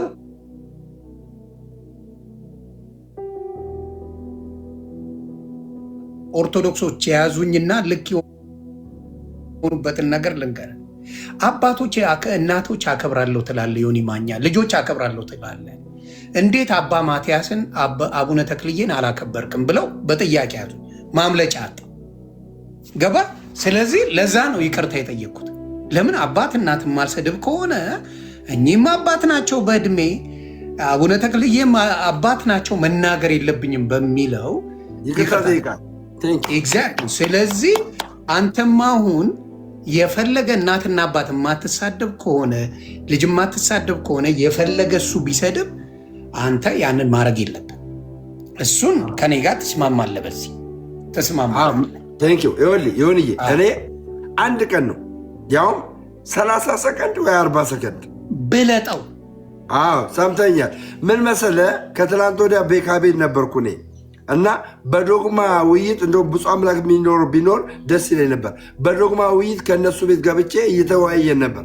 ዶግማ ማለት እምነት ማለት ነው ብዬ ስነግራቸው ቤካ እምነት ማለት አይደለም፣ ዶግማ ትርጓሜው እምነት አይደለም ብሎ ሲከራከር በነበረበት ሰዓት እኔ ስለ ዶግማ፣ ስለ ቀኑና፣ ስለ ትውፊት ብዙ ነገር እያወራሁኝ ነበረ፣ እየተነጋገርኩ ነበረ። በዛ መሃል ገብቶ እኔ ሰደበኝ። እኛን አይወክልም፣ እኛን እንደዚህ ነው እንደዛ ነው፣ ጠጆ ነው፣ ጅኒጃንካ ነው፣ ቀብርትሴ ነው ብሎ ሰደበኝ። ኦኬ ምንም አልመለስኩለትም። ገባው እቤቴ። ከዛ ሲነግሩኝ እቤቴ ገባውና ያንን ምን ለማለት እንደፈለግኩ እያስረዳውኝ ቤቱን ከፍቶ ደምሮ ኦርቶዶክሳዊ አይደለም እንደዚህ ሚስቱን እንደዚህ ሚስቱም እያለ ሚስቴ ይጨፈጭፋል አልኩና እንደዛ ነው ብዬ ገባውና እኔም ይኸውልህ ይሄ ልጅ ነው አለም እቺ ሚስት ነው አለም ከዚህ በኋላ ስሜን ካነሳ እንደዚህ ዘቅዝቄ እገለብጥሃለሁ። ያውም እኮ በፎቶ አለም እዚህ ጋር በተለቀቀ ቪዲዮ ነው። እንደዚህ ዘቅዝቄ እረግጥሃለሁ። ዋርኒንግ ነው የሰጠሁት። ከዛስ ሰው ደወለና ተው ደምረው ጥሩ አይደለም አለኝ። ኦኬ ብዬ ተውኩ። ገባ እሱ ምን ይላል? ይዋሻል። እላፊ ነገር ላስ አላረከውም። ሚስቱን ልጁን እላፊ ነገር ሚስትና ልጁን አልተናገርክም። ዘቅዝቄ እሰርብሃለሁ አልለቅህም እሱን ነው ያልከው እንጂ አልሰደብካቸው። ሪከርድ ላውጣልህ፣ የተናገርኩትን ላውጣልህ። ሪከርድ አለ። ገባ እኔ ማለት ነው ልጁ እንደዚህ ነው፣ ሽባ ነው፣ የሆነ ነው፣ የአእምሮ በሽተኛ ነው ምናምን አንድ አላልኩም። አንድ እንደዚህ እየረጋገጥኩ አሳያለሁ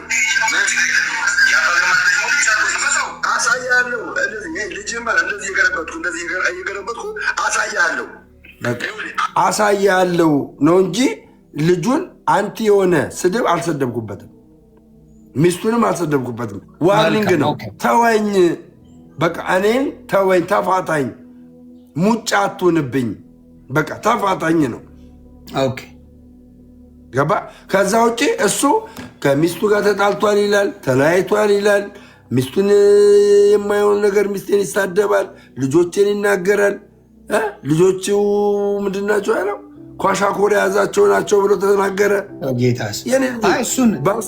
አንዳንድ ሰው እንደዛውን ኦርቶዶክስን ይወክላል ብዬ አላስብም። ስለዚህ አቴንሽን አለመስጠት ነው። ልጁን አላውቀውም እኔ እውነት ለመናገር ጌታ ምስክሬ አላውቀውም።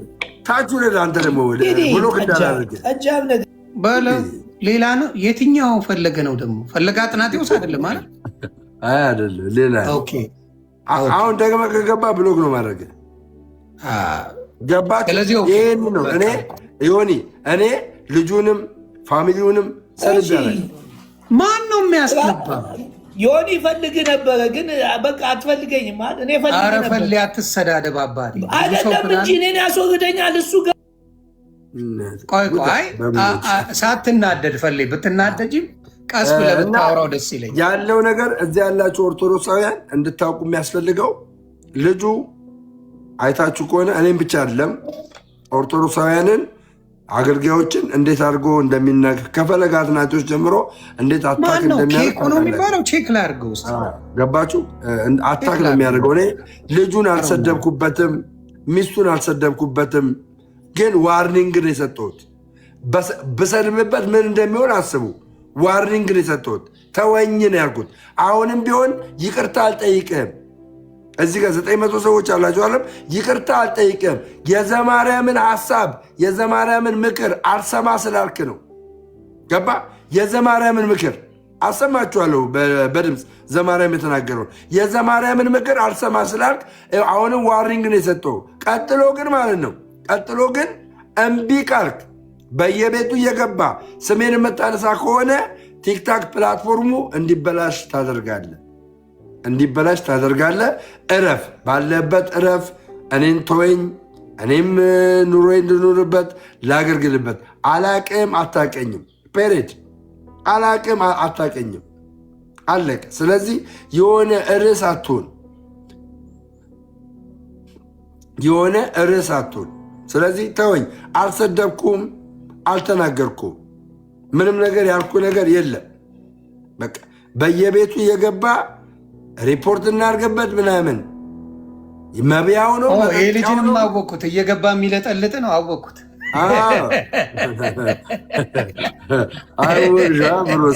አሁን በጣም የተናደዱት ደግሞ ማለት ነው። በጣም እኔ ልንገርህ የሆን ይማኛ በጣም ደግሞ እነ ሌሎች ጥሩ ኦርቶዶክሳውያን አሉ። ማርያምን ጥሩ ልብ ያላቸው በጣም የተናደዱ ምንም እውቀት ሳያውቁ ላይክ እንደነዚህ አይነት ሰዎች ከአንተ ጋራ ደምረው ለምን ፌሎሺፕ ያደርጋል?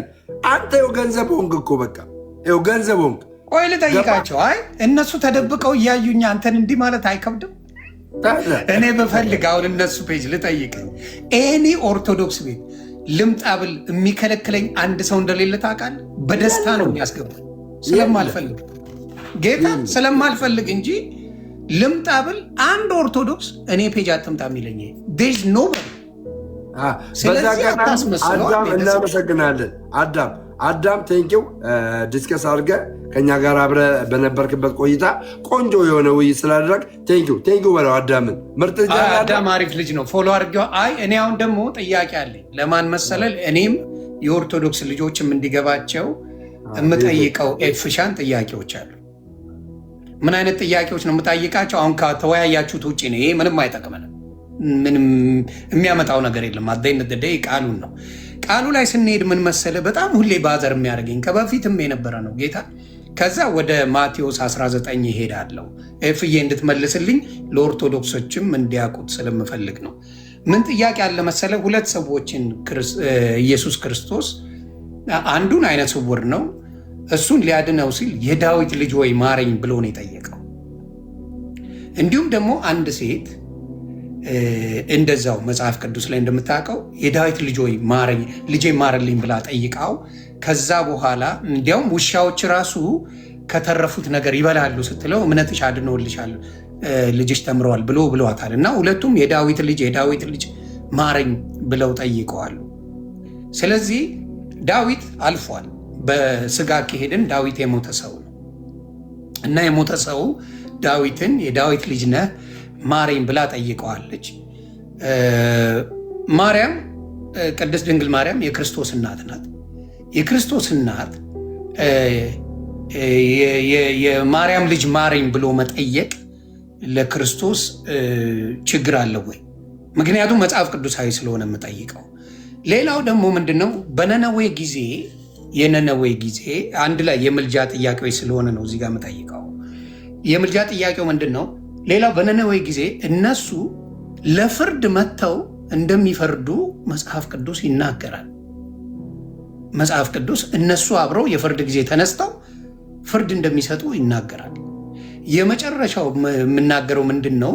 ጥቅሱን የያዝኩት የማቴዎስ ወንጌልን፣ ሌሎቹ ይዤዋለሁ ብዙ ጥቅስ ስለያዝኩኝ ጠፍተውብኛል እና እነዛ የት እንደሆኑ ኤፍዬ ታውቃለህ ብዬ ስለምጠይቅ ነው። የመጨረሻው እዛ ላይ የምጨምረው የማቴዎስ ወንጌል ምዕራፍ 19ን ላንበውና እኛስ ምን ታደርጋለህ ብለው ሲሉት ክርስቶስ ራሱ የመለሰው መልስ አለና እሱን አያይዘ ብትመልስልኝ እና እኔም እንድማርበት ስለምፈልግ ብዬ ነው። እና ተማምረን ከወጣን አይቀር እንደዚህ አይነት ነገሮች ተነጋግረን ብንወጣ ይጠቅማል ብዬ ነው። ምን ይላል መሰለ? ምንድን ነው? ኢየሱስም እነርሱን ተመልክቶ ይህ ሰው ምዕራፍ 19 ከቁጥር 26 ጀምሮ ላንብበው። ማቴዎስ ወንጌል ኢየሱስም እነርሱን ተመልክቶ ይህ በሰው ዘንድ አይቻልም፣ በእግዚአብሔር ዘንድ ግን ሁሉ ይቻላል አላቸው። ከዛ ምንድን ነው? በዚያን ጊዜ ጴጥሮስ መልሶ እነሆ እኛ ሁሉን ትተን ተከተልን፣ እንኪያስ ምን እናገኝ ይሆን አለው። ኢየሱስም እንዲህ አላቸው ይላል፣ እውነት እላቸዋለሁ እውነት እላችኋለሁ እናንተስ የተከተላችሁኝ በዳግመኛ ልደት የሰው ልጅ በክብሩ ዙፋን በሚቀመጥበት ጊዜ እናንተ ደግሞ በ12ቱ የእስራኤል ነገድ ስትፈርዱ በ12ቱ ዙፋን ትቀመጣላችሁ ይላል። ስለዚህ እነዚህ ሐዋርያቶች ለመፍረድ በዙፋን ላይ ከተቀመጡ እንዴት ነው ትንሽ እኛ ካልነው ጋር ከምንለው ጋር በተወሰነ መልኩ እኔ እንደ ጥያቄ ስላልገባኝ እሱን ነገር ክሊር እንድታደርግልኝ ነው ይፋዬ። ሌሎቻችንም መማር ስላለብን ብዬ ነው። ተባረኩ። ድምጼ ይሰማል? የሆነ ወክ እያደረኩኝ ስለሆነ ኤርፎን አድርጌያለሁ። ይሰማል? ጥራት አለ? ኦኬ እሺ፣ ከመጨረሻው ልጀምር። መጨረሻ ላይ ሁሉን ትለን ተከተልን ሲል በ12ቱ ያለ ነገዶችን ስም ጠርቶ ትፈርዳላችሁ ብሏቸዋል የሚለው ብዙ ጊዜ ይሄንን በምጽአት ጊዜ ወደ ገነት ግባ ወደ ወደ ገሃነም ግባ ወደ መንግስተ ሰማይ ግባ አይነት ፍርድ እንዲህ የሚፈርዱ አድርገው የሚተረጉሙ ሰዎች አሉ። ያ ትክክል አይደለም። ኦፍ ኮርስ ኢየሱስ እዛ ጋር እየተናገረ ያለው ስለ ሺው ዓመት መንግስት ነው። ኢየሱስ በሺው ዓመት መንግስት ይመጣል። በኢየሩሳሌም ትክክል እያለ እግሮቹ ይረግጣሉ እያለ የሚያነሳው እሱ ነው። ኢየሩሳሌም ላይ ግዛቱን አድርጎ መላውን ዓለም ያስተዳድራል። ሺህ ዓመት መንግስት አለ ከሰቨን ይርስ ትሪቢሌሽን በኋላ ማለት ነው። ስለዛን ጊዜ ነው የሚያወራው። አስተዳደር የሚለው ፍርድ የሚለው ሊተራሊ በእስራኤል ነገዶች ላይ ይፈርዳሉ። ይሄ ስለ አስተዳደር ፍርድ ነው የሚለው። የዛኔ እነሱ ይፈርዳሉ። በጣም ሰፊ ሀሳብ ነው ያለው። በሺው ዓመት መንግስት ጊዜ የሚሆን ነው። ምድርን ያስተዳድራል በዛን ጊዜ። ከዛ በኋላ ከሺው ዓመት እንግዲህ ራእይ ላይ ታስታውሳላችሁ። አላስረዝመውም ግን ሺህ ዓመት እስኪፈጸም ድረስ ሰይጣን ተይዞ ታሰረ ይላል። ገና ሊፈታለው ይላል። ከሺህ ዓመት በኋላ ነው ታሰረው የሚፈታው ማለት ነው። በሺው ዓመት መንግስት ግን እሱ ስለሚታሰር በምድር ላይ ከባድ ሰላም ነው የሚሆነው። ታስታውሳላችሁ ይሄ ህፃናት ሁሉ በእባብ ይጫወታሉ የሚለው ማለት ነው። አንበሶች ከሚበሏቸው እንስሶች ጋር አብረው ይሰማራሉ፣ እንዲና እንደዛ ይሆናል የሚለው የሺህ ዓመት መንግስት አለ እና እዛ ጋር እያወራ ያለው ስለዛ ነው። ኢየሱስ ሊተራሊ ምድርን በሚገዛበት ጊዜ እነሱ በእስራኤል ነገር ላይ ተቀምጠው ይፈርዳሉ። ስለ ምድራዊ አስተዳደር ነው እያወራ ያለው እዛ ጋር ያለው ሐሳብ። እሺ ምናልባት ማብራራት ካለብኝ በሰፊው ይህንን ሄድበታለሁ፣ ግን እዛ ጋር ስለ ፍርድ የሚያወራው እሱ ነው። ኦኬ ሌላ የተነሳው የዳዊት ልጅ የተባለው ያለው እንግዲህ ድምጼ ቢቆራረጥ ይቅርታ ወክ እያደረኩ ስለሆነ ነው። የዳዊት ልጅ ደንብ ይሰማል። እሺ የዳዊት ልጅ ማረኝ ሁለቱም ነው ያሉት ታስታውሳለህ? አዎ የዳዊት ልጅ ማረኝ የሚለው ኮንሴፕት ምንድነው? ይሄ መሲያኒክ ሚኒንግ ነው ያለው ማለት ነው። ኦፍ ኮርስ የዳዊት ልጅ ነው። በነገድም ከሄድክ ሲቆጠር ኦፍ ኮርስ ነው። ግን ከዛ ይልቅ ደግሞ ከዳዊት ዙፋን ጋር በተያያዘ ትንቢታዊ በጣም በርካታ ስክሪፕቸራል እንትኖች አሉ። ያንን መሲያይክ ሪፕሬዘንት ማድረጉ የዳዊት ልጅ የሚባለው ከዛ ጋር በተያያዘ ነው። ከመሲህነቱ ጋር በተያያዘ ነው ኢየሱስን የዳዊት ልጅ የተባለ በተደጋጋሚ የሚጠራው በመጽሐፍ ቅዱስ ውስጥ። ኦብቪየስ እንዳልኩት በስጋ ደግሞ ሲቆጠር ታውቃላችሁ በማርያም እና እንደገና ደግሞ የሕግ አባቱ ዮሴፍ ወላጅ አባቱ ባይሆንም በስጋ ማለት ነው። ግን ሌጋል ፋዘር ነው እንደምታውቁት። በሱም በኩል በሁለቱም በኩል ሁለቱ ወንጌላውያት ላይ በሁለቱ ነው የሚቆጥሩት። ወደኋላ ስትሄዱ ትሬስ ይደረጋል የዳዊት። ግን ከዛ ይልቅ ዳዊትን ሜንሽን ሲያደርግ መጽሐፍ ቅዱስ ከመሲያዊ ትንቢቱ በዳዊት የተነገረውን ከሱ ጋር አያይዞ ነው የዛ ፍጻሜ ስለሆነ የዳዊት ልጅ እያለ የሚጠራው ኢየሱስን ማለት ነው በስጋ። የማርያም ልጅ ለምን አይባልም የሚለው ሐሳብ እንግዲህ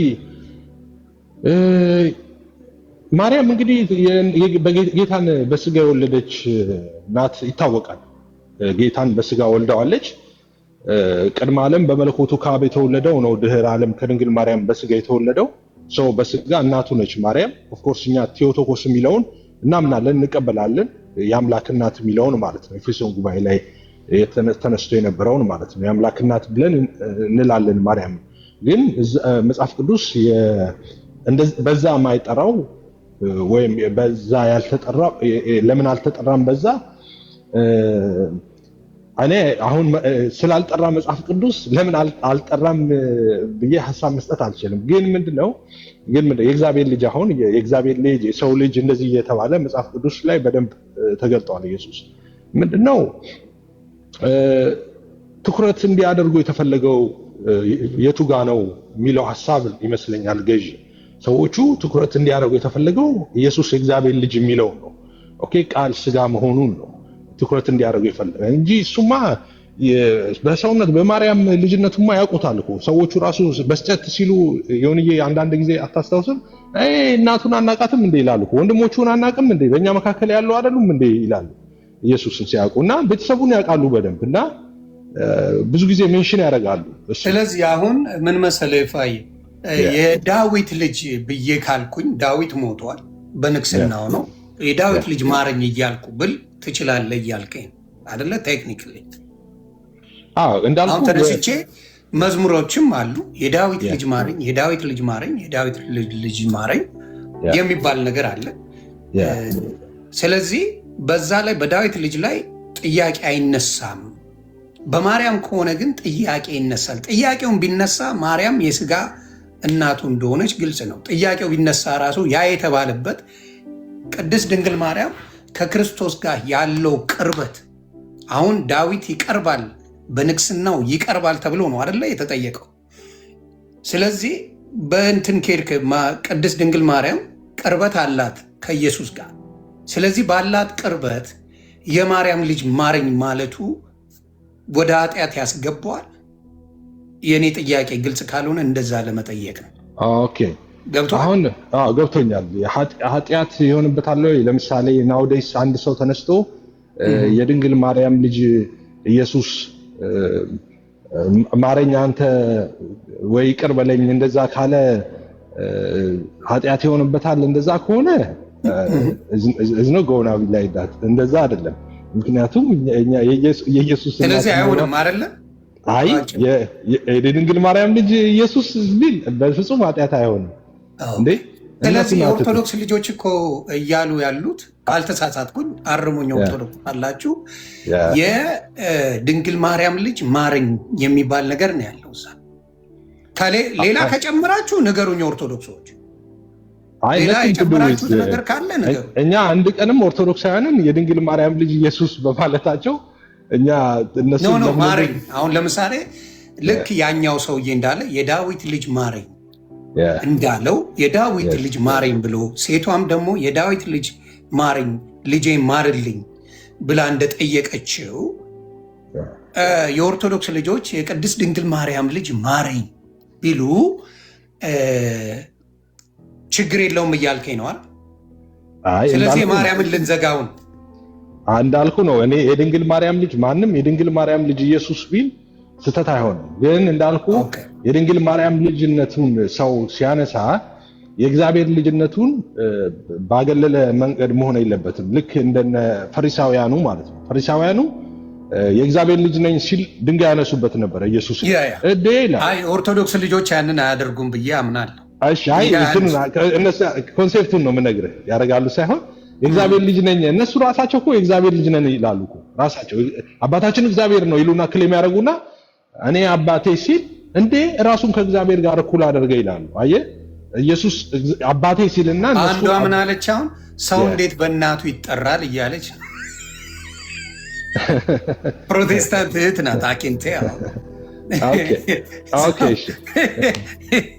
እናቱ እባክሽ ወንጌል እየተነጋገርን ነው። ኤፍዬ በደንብ የሚያቅ ነው። ወንጌልን ስለሚያቅም ነው የጠየቁት።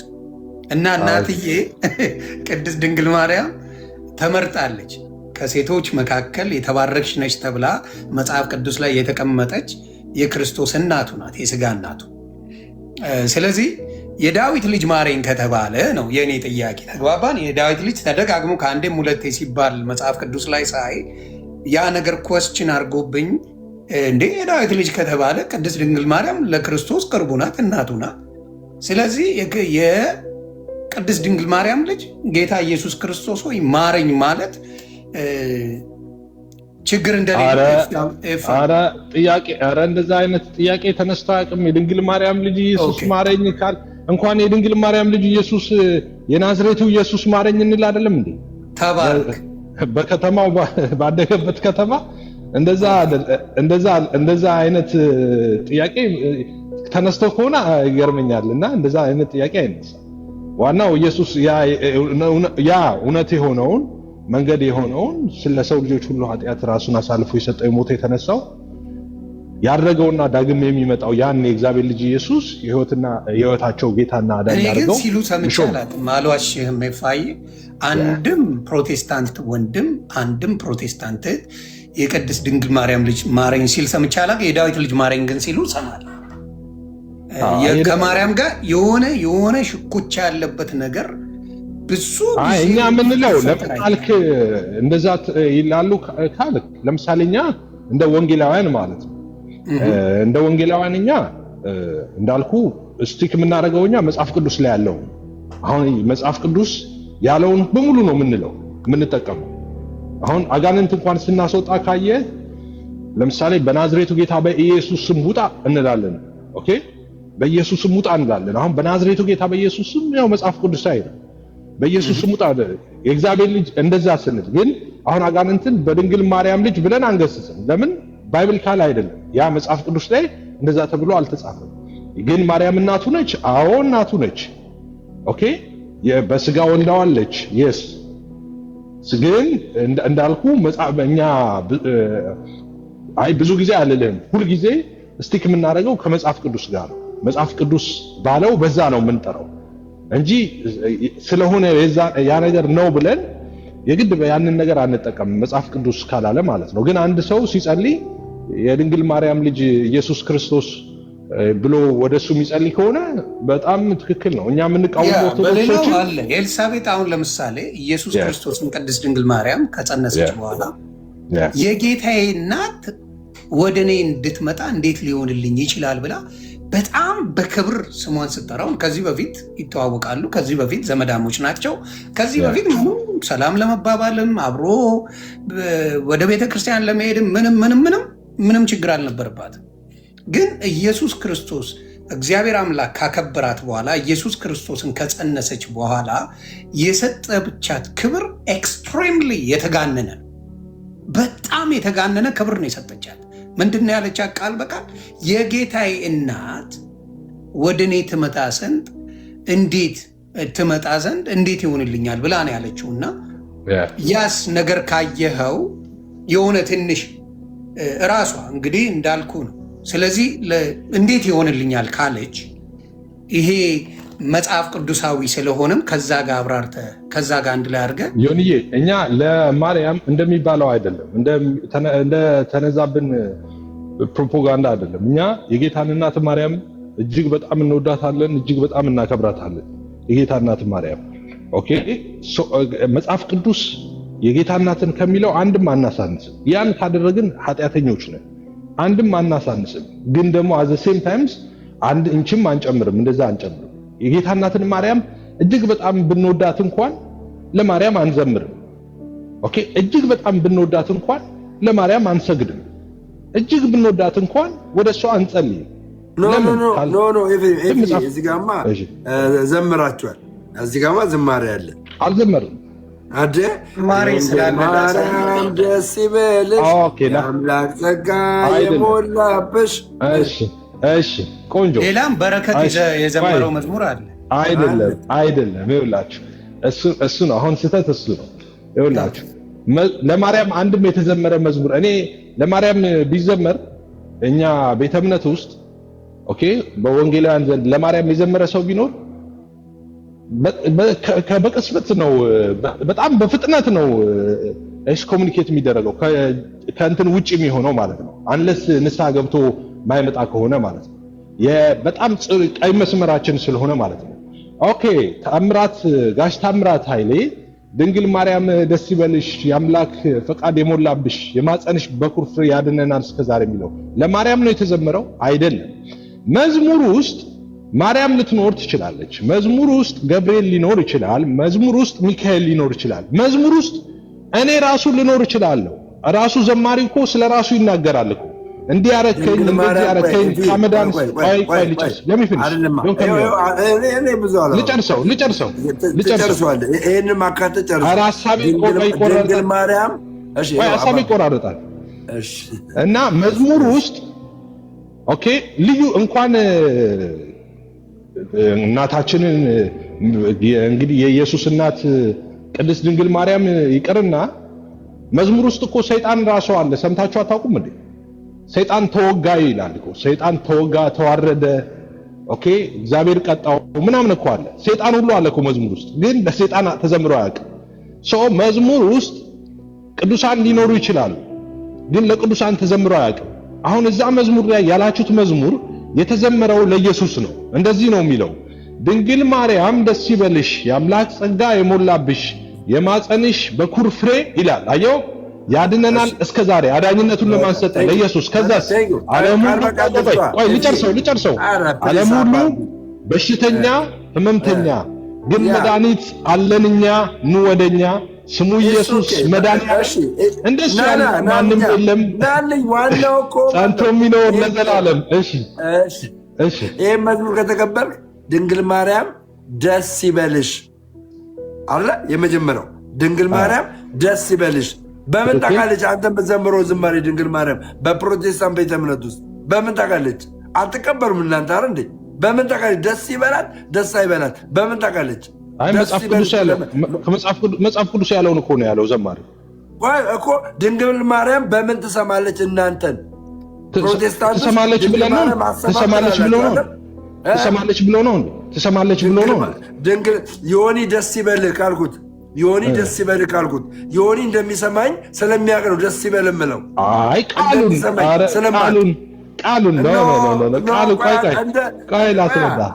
ላስረዳ ደስ ይበልሽ መጽሐፍ ቅዱስ አይቃል። ዘማሪው የዋዛ ዝም ብሎ ተራ ዘማሪ እንዳይመስል። ግን ትሰማለች፣ ማርያም ትሰማለች ማለት ነው። ዘማሪው ማርያም እንደምትሰማ ያውቃል ማለት ነው። ማርያም ትሰማለች ማለት ምን ማለት ነው? ደስ ይበልሽ ካላት ደስ ይበልሽ ብሎ ሲዘምር እንደምትሰማው እኮ ነው የዘመረው። ኦኬ የጌታ እናት ማርያም የጌታ እናት ማርያም የሚሆኑ ማንም ፍጡር መላእክትም ቢሆኑ ቅዱስ ሚካኤልና ገብርኤል በምድር ላይ ምንም የሚሰሙት ነገር የላቸውም። ወደ ላይ ምንም ነገር ጸሎትን እርግጠኛው እንደማይሰሙ እንደማይሰሙ እርግጠኛው እንደማይሰሙ አይሰሙም የሚል ከመጽሐፍ ቅዱስ ማረጋገጫ ያስተኛል። አይሰሙም አይደለም። አሁን እንደሱ አይደለም። ፍርድ ቤት ማስረጃ ሲጠየቅ አንድ ሰው እንደሰረቀ ማስረጃ አምጣ ይባላል እንጂ እንዳልሰረቀ ማስረጃ አምጣ ይባላል። ካልሰረቀማ የምን ማስረጃ ነው? አልሰረቀም ነው። ስለዚህ አሁን የምታሳየው ማስረጃ ልጨርስ። ማስረጃ መምጣት የነበረበት ማርያም ሰምታ በመጽሐፍ ቅዱስ ቢኖር ታመጣና አንተ ላይ ነው የሚሆነው። በርደን ኦፍ ፕሩፍ ማለት ነው። እኛ ብልቶች ነን። ቆይ ፕሩፍ ኦፍ በርደን የሚሆነው አንተ ጋር ነው። ይኸውልህ ሆዶን ሰከንድ አንተ አሁን ማርያም ትሰማለች ካልክ ማርያም እንደምትሰማ ከመጽሐፍ ቅዱስ ውስጥ ታመጣና ይሄው ማርያም ትሰማለች ትላለህ። እኔ ማርያም አትሰማም እያልኩ ልጨርስ ወይ የታምራት ኃይሌን ዝማሬ መልስልኝ። የታምራት ኃይሌን ዝማሬ ልጨርስ። ስለዚህ ማርያም እንደማትሰማ ማስረጃ አምጣ አይባልም። ለምን? ስለማትሰማ አልተጻፈም። ያልተጻፈ ነገር ደግሞ ማስረጃ አድርጋ አምጣ አይባልም። እንደሱ ነው የሚሆነው። ማስረጃ የሚያመጣው አለ የሚል ሰው ነው እንጂ የለም የሚል ላለመስረቅህ ማስረጃ አምጣ አይባልም። ሰው አይባልም። ካልሰረቀማ አልሰረቀም ነው በቃ። ምን ማስረጃ ምን ብሎ ያመጣል ማስረጃ? ከሰረቀ ግን ለመስረቁ ማስረጃ አምጡ ይባላሉ ሰረቀ የሚሉት ወገኖች ማለት። እኔ ደግሞ ልግባለህ። አሁን ደግሞ እኔ ደግሞ ልግባለህ። መንፈሳዊ ዓለም ላይ ስጋዊ ስለ ስጋዊ አይደለም የምናወራው አይደል? ድንግል ማርያምን ስናሳ ስለ ስጋዊ አይደለም የምናወራው። ድንግል ማርያም ምድር ላይ ያለች ትሰማለች፣ ታውቃለች። በምድር ላይ ስላለው ነገር ኦፍ ኮርስ ማንም ሰው እንደሚያውቀው ታውቃለች። ኦፍ ኮርስ እሺ። ድንግል ማርያም ምድር ላይ ያለች ዮኒ የሆነ ሱሪ እንደሚያስፈልገው ለምሳሌ ቀጥቶ የዮሐንስ ወንጌል ምዕራፍ 2 ላይ ማንም መጥቶ የወይን ጠጅ እንዳለቀ አልነገራትም። በምን አወቀች? ማንም እንዳልነገራት አንተ ራስህ በምን አወቅ? መጽሐፉ ነገረኛ። ማንም አልነገራትም የሚል ነገር አነበብክ እኮ። ሳይነግራት እኮ ነው ሄደው ከጌታችን ከመድኃኒታችን ከኢየሱስ ጋር የወይን ጠጅ ያለቀባቸው በላይ ነገረችው። እንዴ ደምዬ፣ አሁን አንተ ቤት ልደት ጠርተኸኝ ሄጄ አንተ ቤት መጥቼ እየበላሁ እየጠጣሁ ነው እና እዛ ጋር ዞር ስል የሆነ ነገር አይቼ ብነግርህ መገለጥ ነው ልትለኝ ነው? አዎ። ለምንድን ነው ድንግል ማርያም መንፈሳዊ ማረግልህ ጌታ ኢየሱስ ክርስቶስን ሄዳ ስትጠይቀው ተአምር እንዲያደርግ ነው የጠየቀችው። ተአምር እንዲያደርግ ደግሞ መጠይቀው ከሆነ ተአምሩን ለማድረግ ከእሷ ምንድን ነው የሚጠበቀው? ቅዱስ መንፈስ ነው የሚጠበቀው። ቅዱስ መንፈስ ነው የሚጠበቀው። ምንድነው ቅዱስ? አይ ዶንት ኖ ቅዱስ መንፈስ ለምን ሰው በገባው ገብቶታል። ደሜም ኤፍሻም ሌላ ጥያቄ ስላለኝ ነው። ከዚሁ በተያያዘ ማለት ነው የመላእክቶች ጥያቄ ስላለኝ ነው። የመላእክቶች ጥያቄ ላይ ምንድን ነው? ዮሐንስ ራእይ ላይ ነው ምዕራፍ 5 ላይ ስናነበው የሆነ ለአንብበውና ጥያቄን አስከትላለሁ። ምንድን ነው አብሮ የተያዘ ስለሆነ ማለት ነው። ስለዚህ ምንድን ነው በዙፋኑ ላይም በተቀመጠው በቀኝ እጁ ላይ በውስጥና በኋላ የተጻፈበት በሰባት ማኅተም የተዘጋ መጽሐፍን አየው ይላል። ይህን የሚያሳየው መልአክ ነው። መልአክ እንደሆነ ደግሞ እናገረ ብርቱም መልአክ ይላል። ከዛም ብርቱ የሆነ ከዛ ብርቱ መልአክ መጽሐፉን ይዘረጋ ዘንድ ማኅተሞቹን ይፈታ ዘንድ የሚገባው ማን ነው ብሎ በታላቅ ድምፅ ሲያውጅ አየው። ይሄ መልአኩ ነው የሚያውጀው። ስለዚህ እያወጀ ነው። ስለዚህ በሚያውጅበት ጊዜ ሲያውጅ አየው። በሰማይም ቢሆን በምድርም ላይ ቢሆን ከምድርም በታች ቢሆን መጽሐፉን ሊዘረጋ ወይም ሊመለከተው ማንም አልተቻለው። ይህን ያወቀው የሚነግረው መልአኩ ነው። መልአክ ሁሉን እዛ ቦታ ላይ ባያይ ያንን ነገር ሊያደርግ አይችልም። አይቶታል ማለት ነው። ገባ? ሲያይ ማንም እንደሌለ መልአኩ አይቷል። ብርቱ መልአክ ነው። መልአኩ ምድር ላይ ይህን መጽሐፍ ይህን ማኅተም ያለው ባለሰባት ማኅተም ያለውን መጽሐፍ ማኅተም ያለውን ሊከፍት የሚችል ማንም እንደሌለ መልአኩ አይቶ ለማነገረው ለዮሐንስ ምንድነው መጽሐፉን ሊዘረጋ ወይም ሊመለከተው የሚገባው ማንም ስላልተገኘ እጅግ አለቀስኩ ይላል። ማን ያለቀሰው? ዮሐንስ ነው ያለቀሰው። አለቀሰ። ከዛም ከሽማግሌዎቹ አንዱ ይላል ከሽማግሌዎቹ አንዱ አታልቀስ፣ እነሆ ከይሁዳ ነገድ የሆነው አንበሳ እርሱም የዳዊት ዘር መጽሐፉን ይዘረጋ ዘንድ ሰባቱንም ማኅተም ይፈታ ዘንድ ድል ነስተዋል አለኝ። ከሽማግሌዎቹ አንዱ። ሽማግሌው ማን እንደሆነ እኔ አላቅም፣ ግን እዛ ላይ ከሚለው ከሽማግሌዎቹ አንዱ እንደዛ ብሎ አለ። ለምን? ያንን አይተዋል ማለት ነው። ማንን አይተዋል? ክርስቶስ እንዳለ እነዛ እየመሰከሩ ነው ማለት ነው። ጥያቄ ስለዚህ ድል ነስተዋል አለኝ። በዙፋኑና በአራቱ እንስሶች መካከልም በሽማግሌዎች መካከል እንደታረደ በግ ቆሞ አየሁ። ይህንን የሚያሳየው መልአኩ ነው። መልአኩ ለማ ለዮሐንስ ነው የሚያሳየው። ሰባትም ቀንዶችና ሰባትም ዓይኖች ከነበሩት እርሱም ወደ ምድር ሁሉ የተላኩ የእግዚአብሔር መናፍስት ናቸው ይላል። መጥቶም በዙፋን ላይ ከተቀመጠ ከዚያ ከቀኝ እጁ መጽሐፉን ወሰደው ይላል። መጽሐፉንም በወሰደ ጊዜ አራቱ እንስሶችና 24ቱ ሽማግሌዎች በበጉ ፊት ወደቁ። እያንዳንዳቸውን በገናንና የቅዱሳንን ጸሎት የሆነ ዕጣንን የሞላበትን የወርቅ ዕቃ ያዙ። መጽሐፉን ትወስድ ዘንድ ማኅተሞቹን ትፈታ ዘንድ ይገባሃል፣ ታርደሃልና በደምህም በእግዚአብሔር ከነገድ ሁሉ ከቋንቋም ሁሉ ከወገንም ሁሉ ከሕዝብም ሁሉ ሰዎችን ዋጅተህ ለአምላካችን መንግሥትና ካህናት ይሆን ዘንድ አደረግካቸው፣ በምድርም ላይ ይነግሳሉ እያሉ አዲስ ቂኔን ይዘምራሉ ብሎ ይላል። አሁን የኔ ጥያቄ ምንድን ነው? በሙሉ ይሄንን ነገር እላይ ሆነው እያዩ ነው። ምድር ላይ የሚከናወነው ምድር ላይ የሆነውን ምድር ላይ የሚሆነውን ነገር በሙሉ እያዩ ለማ እየነገሩት ነው? ለዮሐንስ እየነገሩት ነው። ስለዚህ መላእክቶቹ ስልጣኑ ውስን ከሆነ የመልአክ እኔም እንደዛ ብዬ ነበር እማምነው። አሁንም ጥያቄ ላይ ውስን ከሆነ ምድር ላይ ያለውን ሙሉ ነገር መልአክ አይቶ ለዮሐንስ እንዴት ሊነግረው ቻለ? የመላእክት ስጦታው ዮናስ ጋር ሲላክ ብቻ ላጥ ብሎ የሚሄድ ከሆነ ደሜ ጋር ሲላክ ብቻ ላጥ ብሎ ኤፍራ ጋር ሲሄድ ላጥ ብሎ የሚላክ ከሆነ ሙሉ ነገሩን እንዴት ምድር ላይ አይቶ ከክርስቶስ ውጭ ማንም እንደሌለ አይቶ እንዴት ሊናገር ቻለ? እስቲ ይሄን ነገር ኤፍዬ መልስልኝ አንተ በገባ። በጣም ቀላል ነው። ከዚህ ልነሳ። ኦምኒ ፕሬዘንስ አሁን የጋድ አትሪቢዩት የሚባለው አሉ፣ ኮሚኒኬብል እና ኢንኮሚኒኬብል የሚባሉ እና አሁንም ድምፅ የሚቆራረጥ ከሆነ ሶሪ ወክ እያደረኩ ስለሆነ ማውራው ሰው ምንድን ነው። አሁን ከነዛ ውስጥ አንዱ ከሶስቱ አንደኛው ኦምኒ ፕሬዘንስ የሚባል ነው። በአንድ ጊዜ በሁሉም ስፍራ መገኘት የሚችለው እግዚአብሔር ብቻ ነው። ቅዱሳን መላእክም እርኩሳን መናፍስትም በአንድ ጊዜ በሁሉም ስፍራ ሊገኙ አይችሉም። መላእክት በአንድ ጊዜ የሚገኙት አንድ ቦታ ብቻ ናቸው። አሁን ቅዱስ ገብርኤል ወደ እኔ የሚላክ ከሆነ ዮኒ ጋር መምጣት አይችልም። እሱ የምታስታውስ ከሆነ ከዳንኤል ጋር በነበረው ኮንቨርሴሽን መልስን እኮ ይዤ መጥቼ ነበረ፣ አየር ላይ ገጠመኝና ረዳት መልአክ መጣልኝ አለ። አየህ፣ በአንድ ጊዜ ሁሉም ስፍራ መገኘት አይችልም ማለት ነው። እየመጣ እንዳለ አየር ላይ ገጠሙት ጦርነት፣ የሚረዳው መልአክ እስኪመጣ ድረስ ዘገየ መልሱን ይዞ ማለት ነው። አሁን አንተ ባልከኝ መሰረት አንደኛ ዮሐንስ ራእይ ነው የሚያየው። ኦኬ፣ ሜታፎር ነው አገላለጡ እንጂ ሊትራል እየሆነ ያለ ነገር አይደለም። ራእይ ነው። ዮሐንስ እዛ እኮ አልሄደም፣ ፊዚካሊ አልሄደም። ያልከኝን እኮ ግልጽ አደረግከው ራስህ። ለምሳሌ አሁን ካልከው ተነስቼ ማለት ነው ይፍዬ ከይቅርታ አሁን ከተነሳው ተነስቼ ቀጥታ ወደዛ ሲላክ መንገድ ላይ ምንም ሊገጥም አይገባም። ከእግዚአብሔር ስለተላከ አንድ መልአክ ከእግዚአብሔር ቀጥታ ስለተላከ ማለት ነው ወደ ጉዳዩ ወደ ገደለው እንጂ የሚሄደው በመሃል የሚገጥመው ነገር መኖር አልነበረበትም።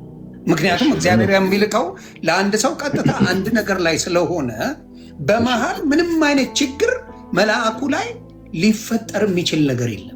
ለምን ቀጥታ ወደዛ ሄዳለው? ቀጥ ብሎ ወደዛ ሄዳል። ወደዚህ ሌላ ጉዳይ ካለ ለሌላውም ተልኳል። ይህንም ተጋድሎ ያደርጋል ማለት ነው። መልአኩ ተጋድሎ አድርጎ ወደዛ ቦታ ከሄደ ናው ምን አለ ማለት ነው። በዛ በተላከው ላይ 2 3 4 5 ቦታ ላይ መድረስ እንደሚችል ራስ እየነገርከኝ እኮ ነው። እስቲ ነገር አልሰማኝም ማለት ነው። እኔ ያልከ ያለሁት እሱን ሜንሽን ያደረኩት ምንድነው፣ ጸሎት ይዞ መልስ ሲሄድ የጸሎት መልስ ይዞ እየሄደ አየር ላይ መናፍስት ገጠሙት። ጦርነት ሲገጥሙት ማለፍ አልቻለም። ለምን? በአንዴ ሁሉም ቦታ የሚገኝ አይደለም። ሸውዶ ምናምን መሄድ አልቻለም። ጦርነት ገጠመ። ከዛስ ተላከለት መልአክ የሚያግዘው ጦርነቱን የሚያግዘው።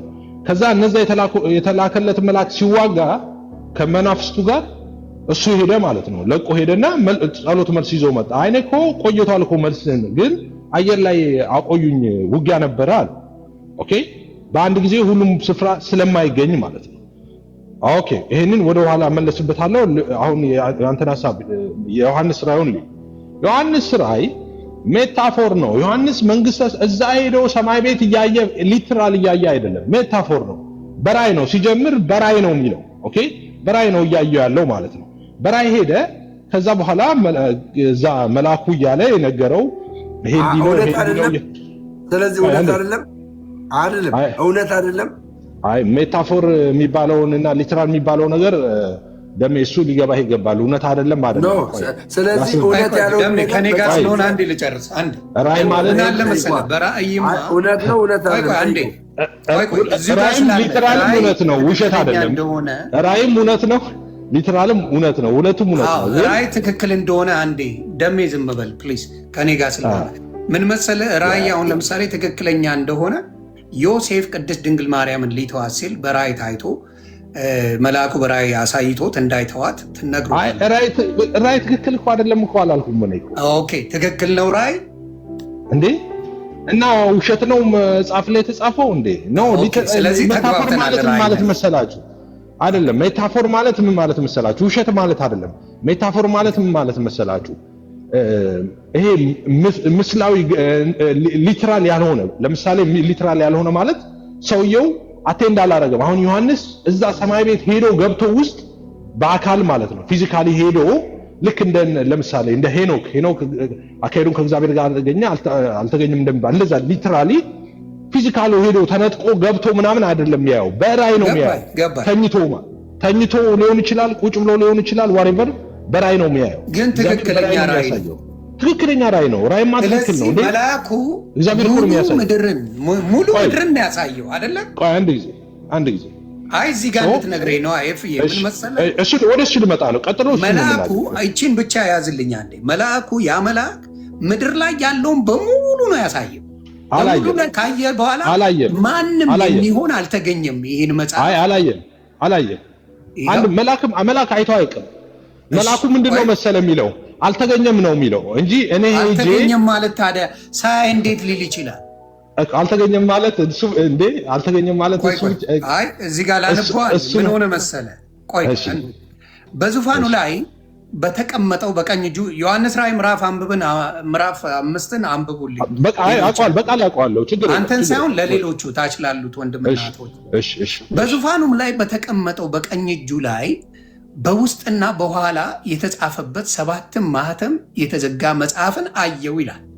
ዮሐንስ ነው ያየው፣ በራእይ ታየው ማለት ነው። ብርቱም መልአክ ይላል። ከሌሎቹ መልአክ የተለየ ነው። መልአክ እንትን እንዳላቸው ስልጣን እንዳለ የተለያየ ስልጣን እንዳላቸው ይታወቃል።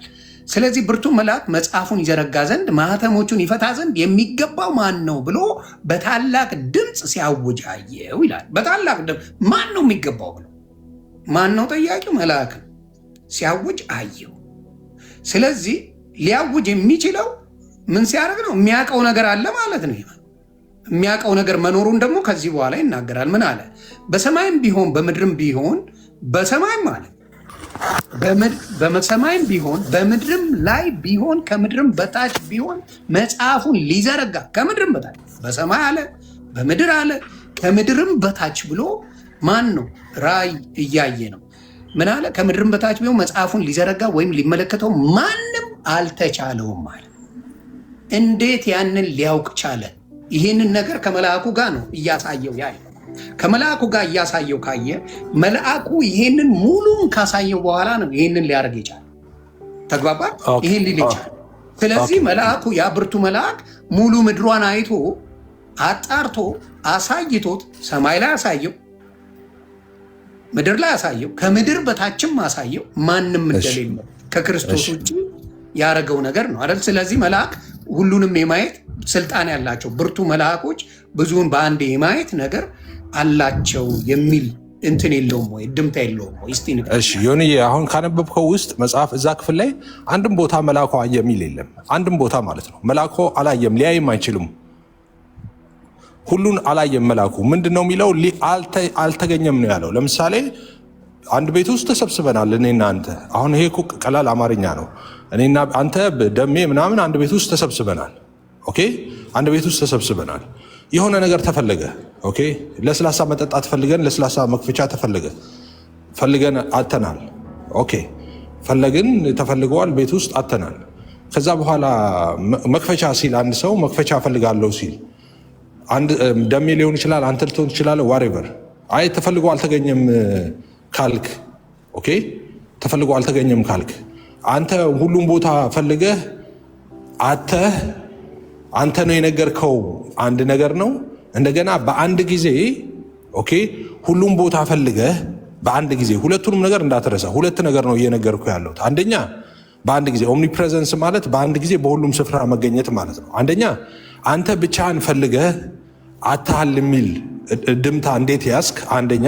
ሁለተኛ በአንድ ጊዜ ሁሉም ቦታ ላይ ቼክ አድርገህ በአንድ ጊዜ ሁሉም ቦታ ላይ ቼክ አድርገህ እንደሌለ አውቀህ አይ ተፈልጎ ታቷል ለማለትህ ማስረጃ ምንድን ነው? ማስረጃ ብላ ያቀረብከው ምንድን ነው አንተ? መልካም ማስረጃ ብዬ ያቀረብኩት ምን ይሆን መሰለ? ትንቢተ ዘካርያስ ምዕራፍ 1 ቁጥር 12 ላይ አመጣልሃለሁ ነው። እዚሁ ራእይ ላይ ተነጋገርን እኮ። አይ እዚሁ ላይ ከመላእክት ጋር በተያያዘ ነው ማብራሪያ። እሺ እንሄዳለን ወደዛ። ግን እዚህ ጋር ምንድነው ዮኒ? ምን ሆነ መሰለህ? እዚህ ጋር አልተገኘም ማለ እንጂ ፈልጌ እኔ አይቼ ምድርን ምናምን አላገኘውም ማለት ማየት እንደሚችል ከአንድ ከተላከው ቦታ ውጪ ማየት እንደሚችል ትንቢተ ዘካርያስ ምዕራፍ 1 ቁጥር 12 ላይ ያሳያል። እነዚህን ኢየሩሳሌምን የተቆጣቸው ማትምራቸው 70 ዓመት የተቆጣቸው እማትምራቸው እስከ መቼ ነው ብሎ ይጠይቃል። ያ ማለት ለሙሉ ሕዝብ ነው፣ ለሙሉ ሀገር ነው። ስለዚህ እንዴት አወቀ መልአኩ? ለመላው ሕዝብ እዛ ጋር መልአኩ ተብልኮ ሄዶ እዛው ከተማ ላይ እኮ ነው ያለው። አያቸው። ስለዚህ ማየት ይችላል ሁሉንም እያልከኝ ነው? ቆይ ሁሉንም ማየት ይችላል ማለት ነው። እዛ ቦታ ላይ ከተላከ አንድ መልአክ ተልኳል ብለኛል። ተባረክ፣ ተልኳል። እዛ ቦታ ለአንድ ሰው ነው የሚላከው ብለኸኛል። ለዘካርያስ ነው የተላከው። ለዘካርያስ ከተላከ በኋላ ሙሉ እዛ ያለውን ያያል ማለት ነው መልአክ። እንዴ ከተማውን እየዞረ እኔ እንኳን መልአክ እኔ ራሱ አሁን አሜሪካ የመጣው ጊዜ እናንተ ሀገር እየዞርኩ ሳይ ነበረ። አትላንታን ምናምን እያየው ነበረ።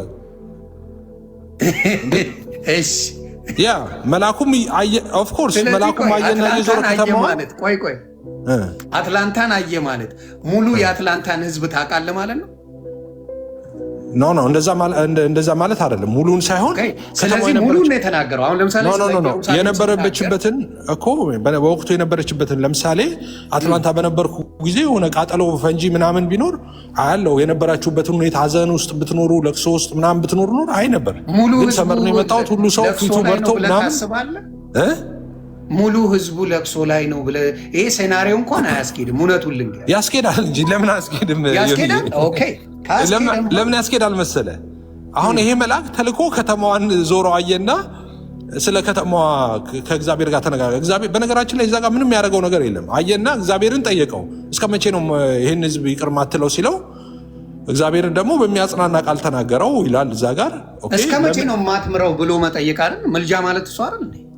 አይደለም ምርጫ አይደለም እሱ ምርጫ አይደለም። ስለኔ መጠየቅ አይደል? ምልጃ እኔ ስላንተ መጠየቅ አይደለም። ይኸውልህ ኖ መጠየቅ አይደለም። መጠየቅ ምልጃም ሆኖ አያውቅም። ይኸውልህ ሲጠይቀው እግዚአብሔር ደግሞ ምንድን ነው ያለው መሰለ? አሁን እዛ ጋር እድሜው እግዚአብሔር ከተናገረው 70 ዓመት የተናገረው እግዚአብሔር ተፈጽመዋል። በነገራችን ላይ ሳይፈጸም ነፃ አልወጡም። አስቀድሞ የተናገራቸውን ቅጣት ከጨረሱ በኋላ ነው ነፃ ያወጡት። ቅጣታቸውን ሲጨርሱ ነፃ ወጡ።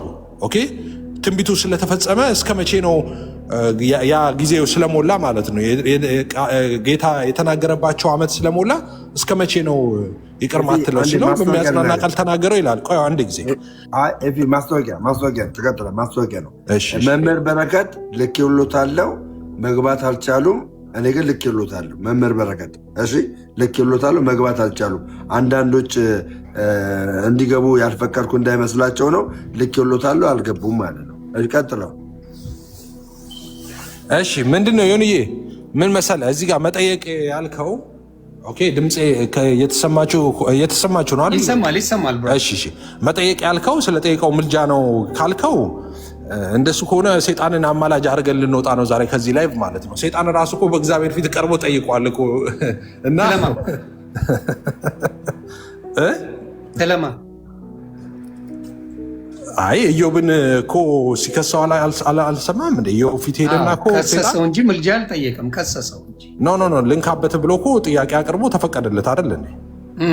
ህይወቱን እንዳትነካ እንጂ እንደፈለግክ አለ እኮ ቀጥራለት ነው። ይሄን እንዲያውም የሆነ ጥቅስ ላይ አውቃለሁ እግዚአብሔር በነገራችን ላይ ይሄም ጥቅስ ስለዚህ ጥያቄ ነው ምልጃ ጥያቄ ነው አይደለማ? ጥያቄ ነው ጥያቄ ነው እንጂ ምልጃ አይደለም። ኖ ይቅር በማትላቸው ብሎ መጠየቅና እኮ ይቅር ማትለው መቼ ነው እንጂ ይቅር በላቸው እኮ አላለም። ይቅር በላቸው እኮ አላለም። ማትምራቸው እስከ መቼ ነው ብሎ ጠየቀ። እስከ መቼ ነው ብሎ ነው ታይም ነው የጠየቀው። ስለዚህ ጥያቄ እኮ ነው። አሁንም ምልጃ ማለት ጥያቄ ነው የምታቀርበው። አይ አይደለም። ምልጃ ማለት ጥያቄ ነው። ምልጃ ነው።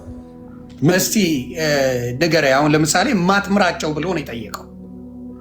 ከዛ በኋላ መቼ ነው እስከ መቼ ነው ብሎ ጊዜ ጠይቆታል። ጊዜ ጠይቆታል። ክላሪፋይ እንዲያደርግልን ባነበው ደስ ይለኛል። እግዚአብሔር አምላክ የመለሰው መልስ ራሱና መልአኩ ለዘካርያስ የነገረው መልስ ሊሆን ይችላል። ትልቅ መልስ ነው ሊሆን የሚችለው ብዬ ነው እንድንማማርበት ነው እንዲገባኝም ስለተግባባን ላንበውና ምን እንደሚል እዛው ላይ እኔው 1:12 ላይ እናወራዋለን። ከ11 ጀምሮ ከ10 ጀምሮ ትንቢተ ዘካርያስ ምዕራፍ 1 ቁጥር 10 በባርሰነት ዛፎች መካከልም ቆሞ የነበረው ሰው እነዚህ በምድር ላይ ይመላለሱ ዘንድ እግዚአብሔር የላካቸው ናቸው ብሎ መለሰ። በባርሰነት ዛፎች መካከልም ቆሞ የነበረውን የእግዚአብሔር መልአክ በምድር ላይ ተመላለስን፣ እነሆም ምድር ሁሉ ዝም ብላ አርፋ ተቀምጣለች። ምን አለ? ቆይ ምን አለ? በጣም ጥሩ። በባርሰነት ዛፎች መካከል ቆሞ የነበረው የእግዚአብሔር መልአክ ምን አለ? በምድር ላይ ተመላለስን። በአንድ ጊዜ አይደለም፣ በሁሉም ቦታ ተገኝተው አይደለም ያወቀው፣ እየተመላለሰ አይቶ ነው ከተማዋን። ልክ እኔ መጥቼ እንዳየሁት ማለት ነው። እናንተ ከተማን እየተዘዋወርኩ እንዳየሁት አትላንታ ብዙ ሀገር አይቻለሁ። 6-7 ከተማ አይቻለሁ። እናንተ አሁን ተመላለስክ እና አየ አትላንታ ሙሉ መረጃ አለኝ እያልከኝ ስለ አትላንታ ሙሉ መረጃ አለኝ እያልከኝ እሱ ዋናው ቁም ነገር ምንድነው? ቀልዱ ሆኖ ዋናው ምንድነው? ከተማዋን መልአኩ እየተዘዋወረ አይቷታል በደንብ። በአንድ ጊዜ በሁሉም ስፍራ ተገኝቶ አይደለም፣ እየተዘዋወረ አየ። ሁሉ ቦታ እየዞረ ማለት ነው። 07 ቀበሌ ካለ መልአኩ 08 ቀበሌ የለም ማለት ነው፣ ሊኖር አይችልም። ምንም አያውቅም 08 ስለሚሰራው 07 ካለ ማለት ነው። ስለዚህ 07፣ 08፣ 09 ቀበሌዎቹን ሁሉ እየዞረ ማየት አለበት። ኦኬ። ስለዚህ እስቲ ይሄኛውን እናንበው። አንተ ከምትለው ጋር ልክ ነው ወይስ አይደለም የሚለውን አብረን እናያለን። እሺ። ከዛ የእግዚአብሔር መልአክ መልሶ አቤቱ የሰራዊት ጌታ እግዚአብሔር ሆይ፣ የሰራዊት ጌታ ሆይ እነዚህ 70 ዓመት የተቆጣቸውን ኢየሩሳሌምና የይሁዳን ከተሞች የማትምራቸው እስከ መቼ ነው? 70 ዓመት 70 ዓመት ኤግዛክትሊ ምን ያህል ጊዜ እግዚአብሔር እንደተቆጣ ይሄ መልአክ ያውቃል። ኖ አስቀድሞ እኮ ትንቢት ተነግሯል እኮ ዮኒዬ እኮ አስቀድሞ 70 ዓመት እኮ እግዚአብሔር እንደሚቀጣቸው ተናግሮ ኦልሬዲ እኮ ትንቢቱ ተፈጽሟል። 70 ዓመት እኮ ታሽተዋል እኮ አሁን እኮ ጊዜው ስላለፈ ነው እኮ ጥያቄ ያቀረበው መልአኩ ራሱ። መልአኩ ለምን ጥያቄ ያቀረበ? እሱ መታዘዝ ብቻ ነው። ጀመር መልአኩ በምን አወቀ? ማን ነገረው? መልአኩ ማን ነገረው? በምን አወቀ? ኧረ እባካቸው አንዳንዱ ነገር እኛ የምናውቀውን ነገር ራሱ መልአኮች እንዴት ያውቃሉ አትበል እንዴ። ከተማዋን እየዞረ እያየ እንዴት አወቀ ትላለህ ደሜ? ይሄማ ለመልአክ ንቀት ነው። እኔ ራሱ ከተማ ዞረ አውቃለሁ እያልኩ ነው። ማን ነገረው? ኧረ ንግግር ምኑን ነው ማን ነገረው? እሱ እናውራ። እኔ ለመማር ነው፣ አንተ ለክርክር አይደለ። እኔ ልማርበት እንድረዳ ሌላውም ሰው እንዲያውቁ ነው። ምንድን ነው መሰለ ከታች ራሱን ከመልአክ ጋር እያወዳደረ ነው ይሉኛል። አንዳንድ አላወዳደርኩም፣ አታስቀስፉኝ እናንተ ሰዎች። ስለዚህ ምን መሰለ ኤፍዬ የምለው ምን መሰለ፣ እግዚአብሔር መልሶ መልሱን እንስማውና አንተ ከምትለው ጋር እኔ ከምለው ጋር ይስማማል አይስማማም የሚለውን መልሶ አለው መጽሐፍ ቅዱስ። ስለዚህ ምን ይላል? እግዚአብሔርን መልሶ ከኔ ጋር ይነጋገር ለነበረው መልአክ በመልካምና በሚያጽናና ቃል ተናገረው ይላል። በመልካምና በሚያጽናና ቃል ተናገረው። ስለዚህም ከኔ ጋር ይነጋገረው የነበረ መልአክ እንዲህ አለኝ፣ ስበብ እንዲህም በል የሰራዊት ጌታ እግዚአብሔር እንዲህ ይላል፣ እኔ በታላቅ ቅናት በኢየሩሳሌምና በጽዮን ቀንቻለሁ። እኔ ጥቂት ብቻ ተቆጥቼ ሳለው እነርሱ ክፋትን ስላገዙት ባልተቸገሩት አሕዛብ ላይ እጅግ ተቆጥቻለሁ።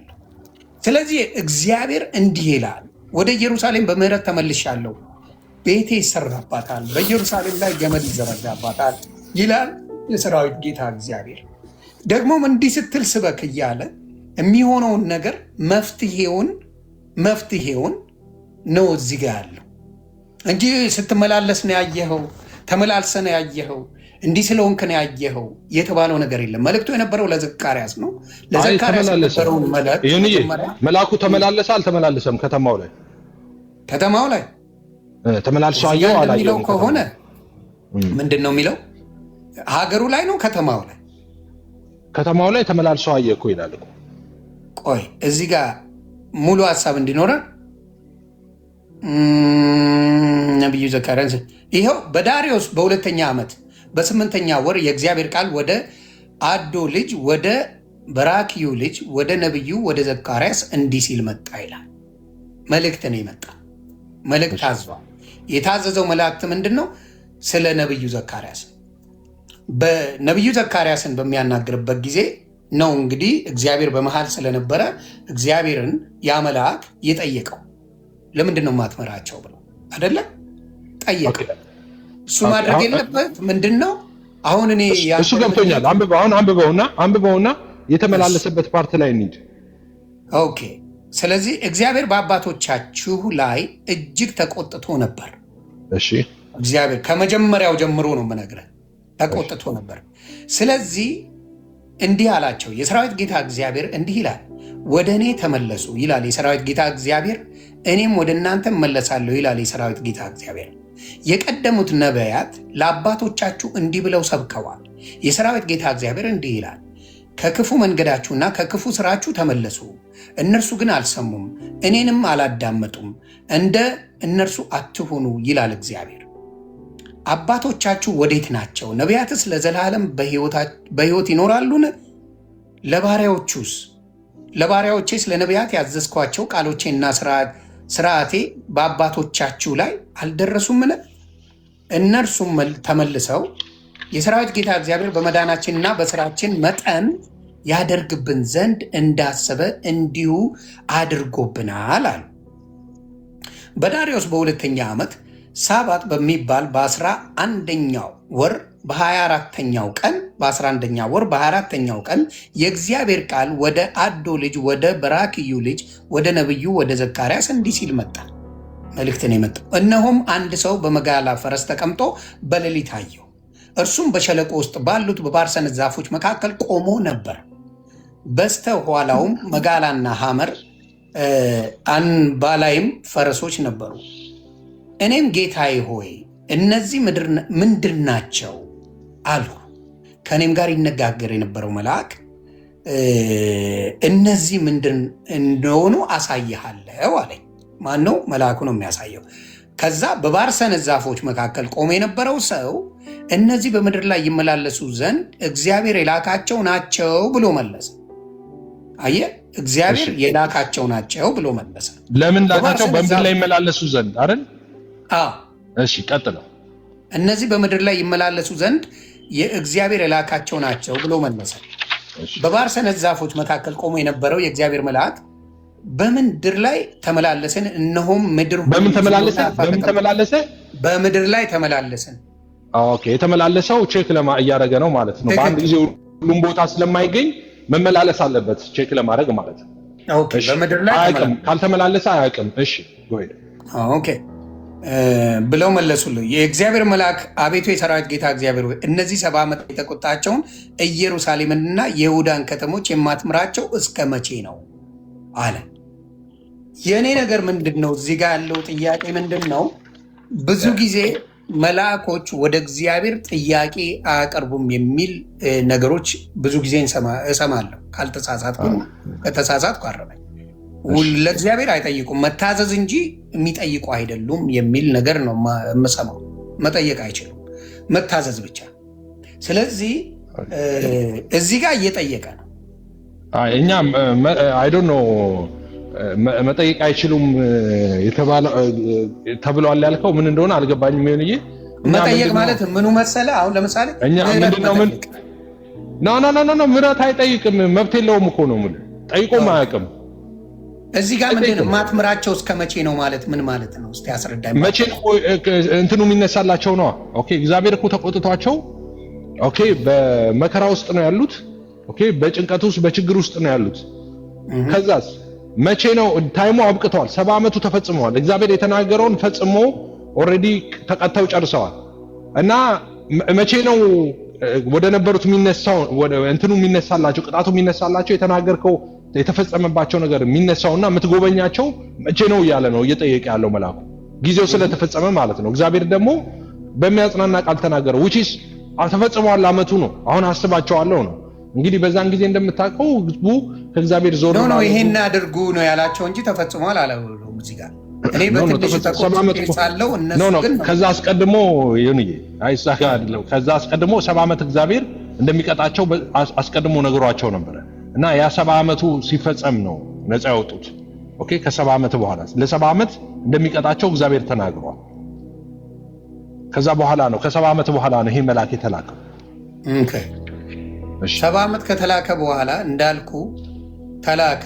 መልእክቱን ማድረስ ብቻ ነበር የነበረበት አይደል? መልእክት ማድረስ ነው የመልአክ ስራዎች አይደል?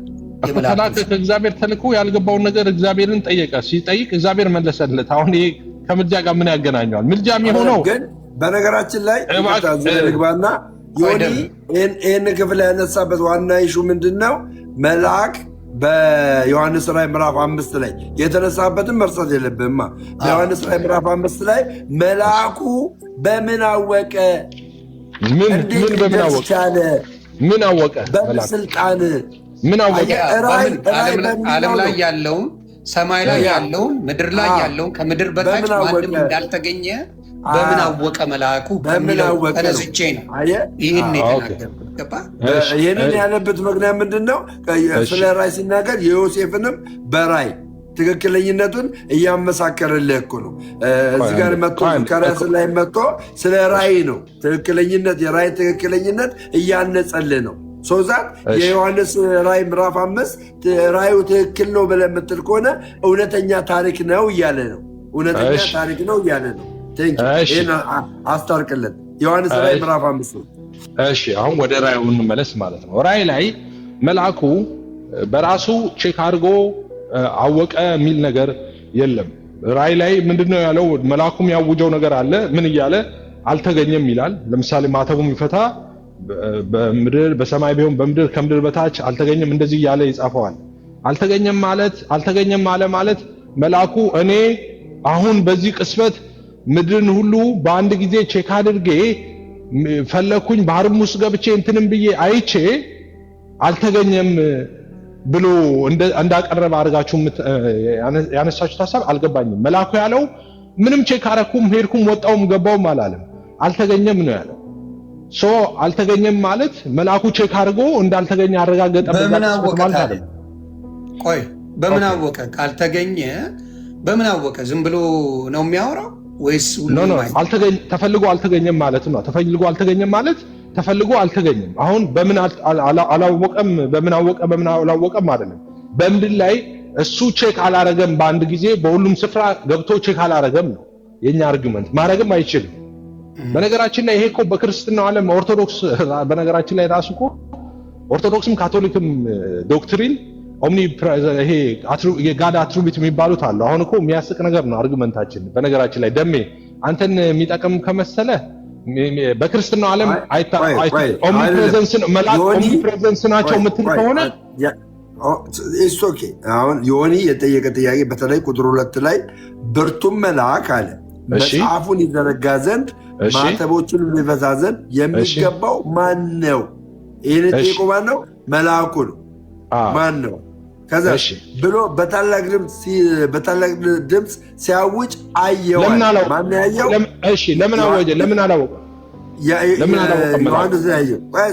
አላወቀም? ለምን አላወቀም? መልአኩ ለምን መልአኩ ያላወቀበትን ይነግራል እኮ መልአኩ ያለውን ድርሻ ይነግራል። ከዛ በሰማይም ቢሆን በሰማይም ቢሆን በምድር ላይም ቢሆን ከምድር በታች ቢሆን መጽሐፉን ሊዘረጋ ወይም ሊመለከተው ማንም አልተቻለውም። ፖይንቱ እዚህ ጋር ነው። ቆይ እዚህ ጋር ያዘው አንድ ጊዜ እዚህ ጋር እየተማመንን እንሂድ እንጂ አልተቻለውም አለ እንጂ መጽሐፉን ሊዘረጋ አይቼ አላገኘውም አላለም። የመልአኩ እውቀት ነው።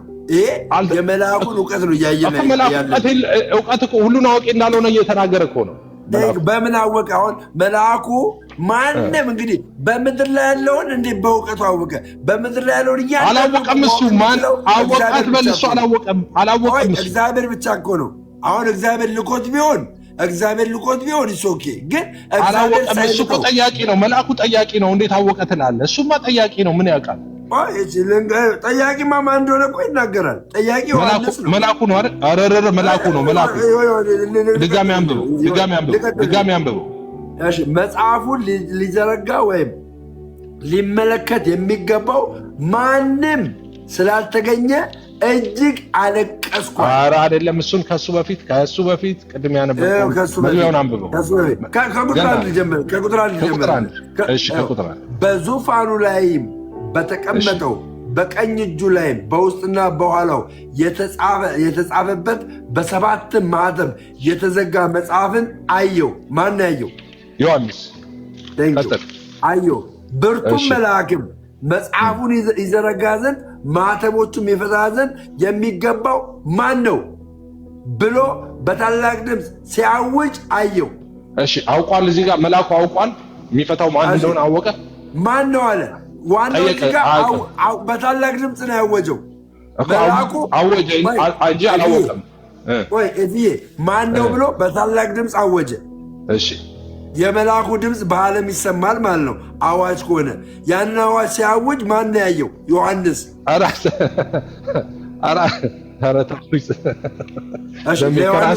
መልአኩ ሲያውጅ አየው ነው ያለው። ሜታፎር ነው አገላለጹ። ራእይ ነው። ሲያውጅ አየው ነው ያለው አለ። ሲያውጅ አየው ነው ያለው። መልአኩ ያወጀው ለማን ነው?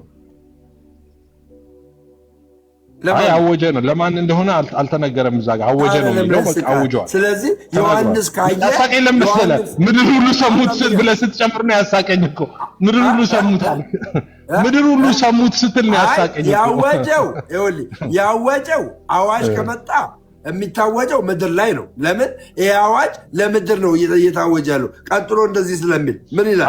ሲያውጅ አየዋልና ስማኝ። ከዛ በኋላ ቁጥር 3 ላይ እንደዚህ ይላል፣ በሰማይም ቢሆን በምድርም ላይ ቢሆን ከምድር በታች ቢሆን መጽሐፉን ሊዘረጋ ወይም ሊመለከተው ማንም አልተቻለውም አለ።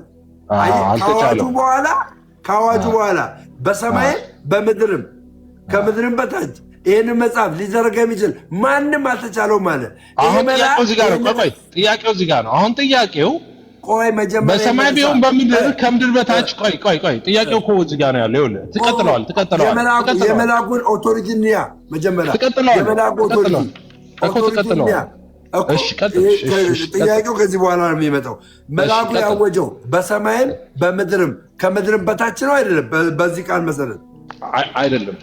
እንደሱ ብሎ አይናገርም መጽሐፍ ቅዱስ። አወጀ ብቻ ነው። በሰማይም ቢሆን በምን አወቀ ታዲያ?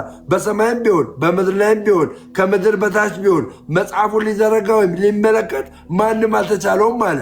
ይሄ ከአዋጁ በኋላ ይሄ መልአክ በምን አወቀ? ኦኬ ቆንጆ። አሁን ይሄ አሁን በሰማይ ሶስት ነገሮችን ላንሳል እዚህ ጋር ማለት ነው።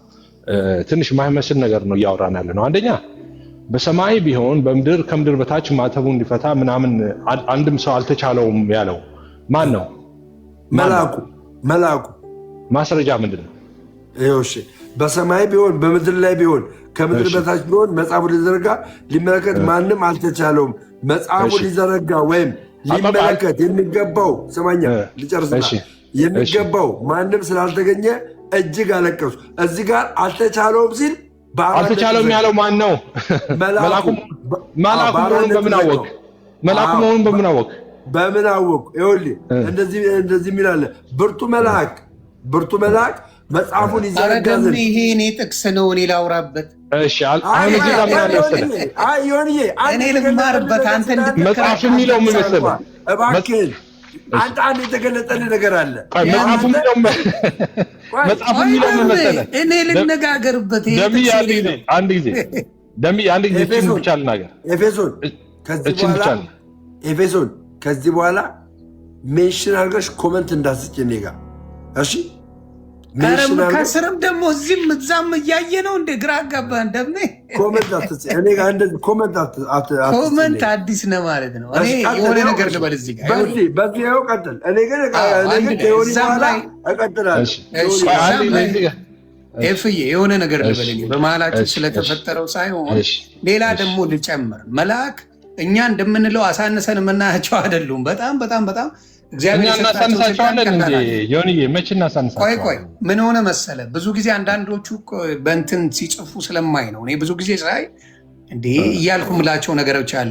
ዮሐንስ ራእይ እዛው ላይ ነው ማሳይ፣ ምዕራፍ 18 ላይ የሚለውን ነገር ላሳይ። የተለያዩ ስልጣን የተሰጣቸዋሉ። ምን ይላል? ከዚህ በኋላ በታላቅ ስልጣን ያለው ሌላ መልአክ ከሰማይ ሲወርድ አየሁ። ከክብሩም የተነሳ ምድር በራች።